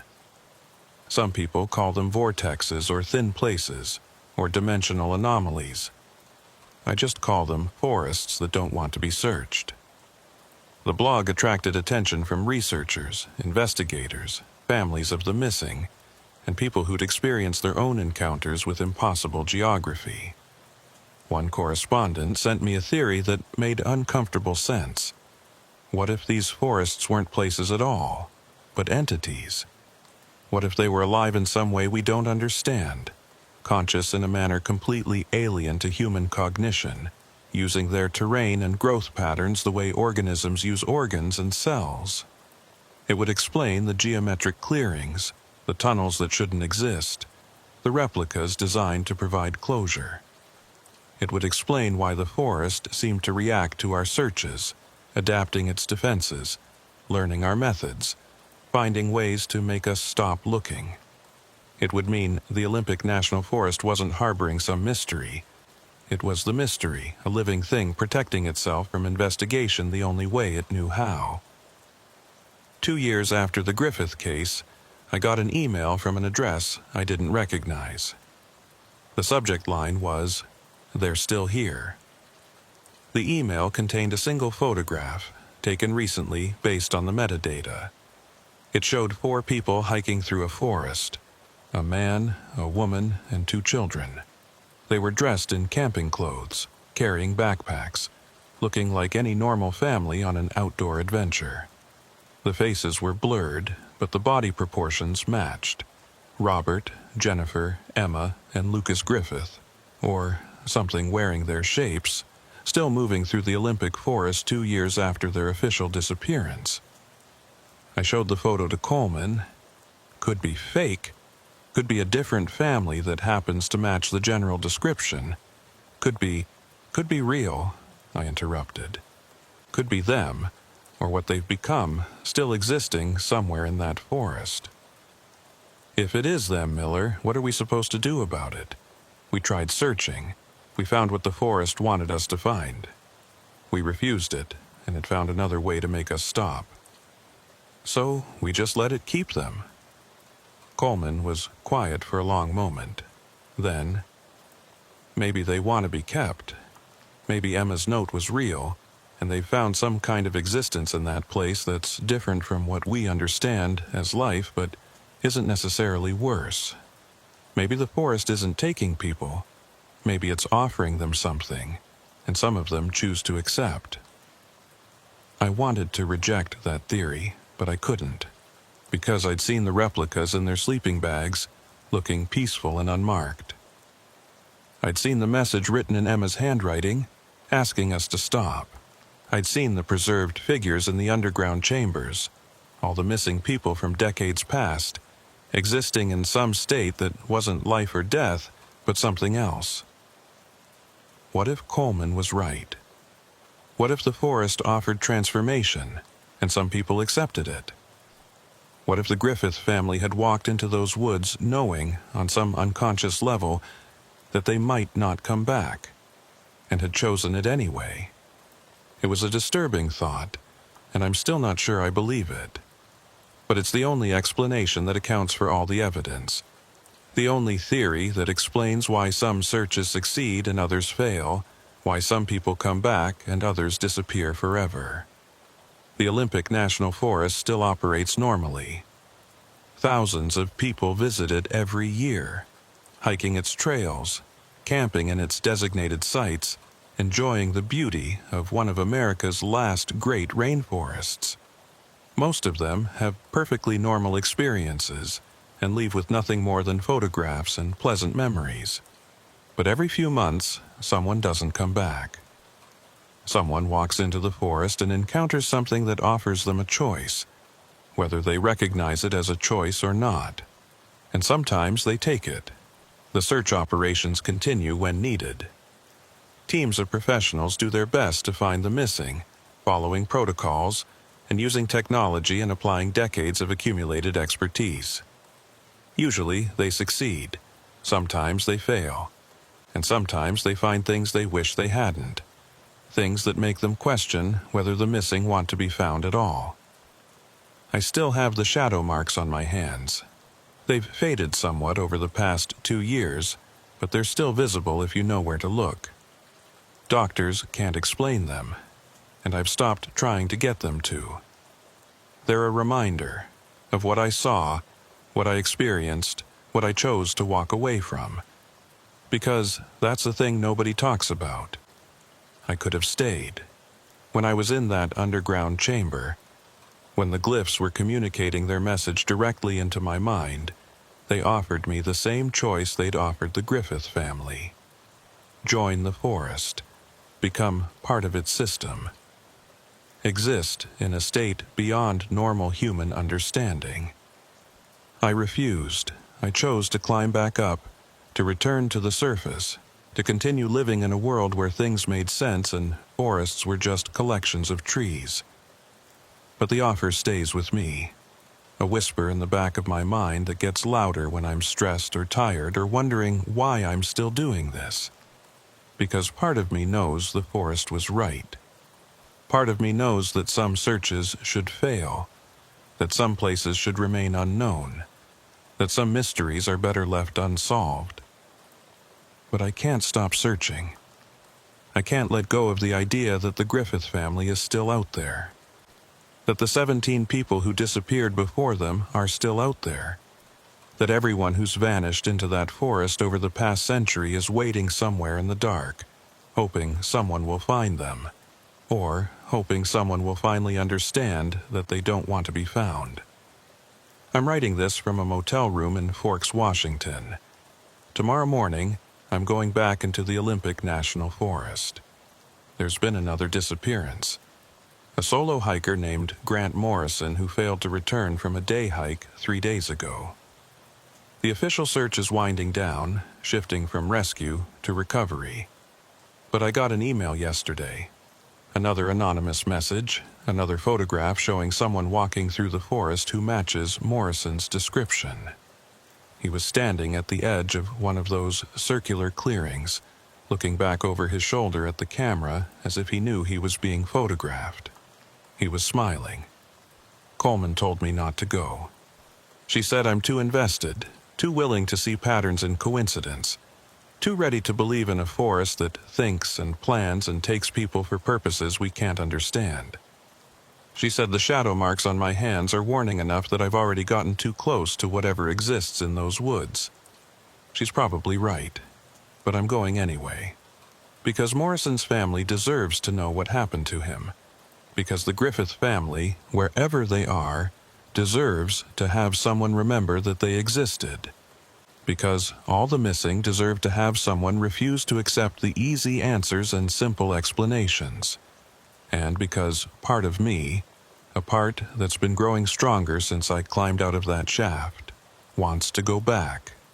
Wants to descend into those smooth tunnels again. Wants to see the glyphs and understand their messages. Wants to find out what the forest is really offering, and whether it's as terrible as I think it is, or something entirely different. The tracks always lead somewhere. The question is whether we have the courage to follow them all the way to the end, or whether we should. I don't know when I'll write again. If you're reading this and I haven't updated in a week, assume I found what I was looking for, or it found me. Either way, I'll finally have my answer to what the forest wanted all along.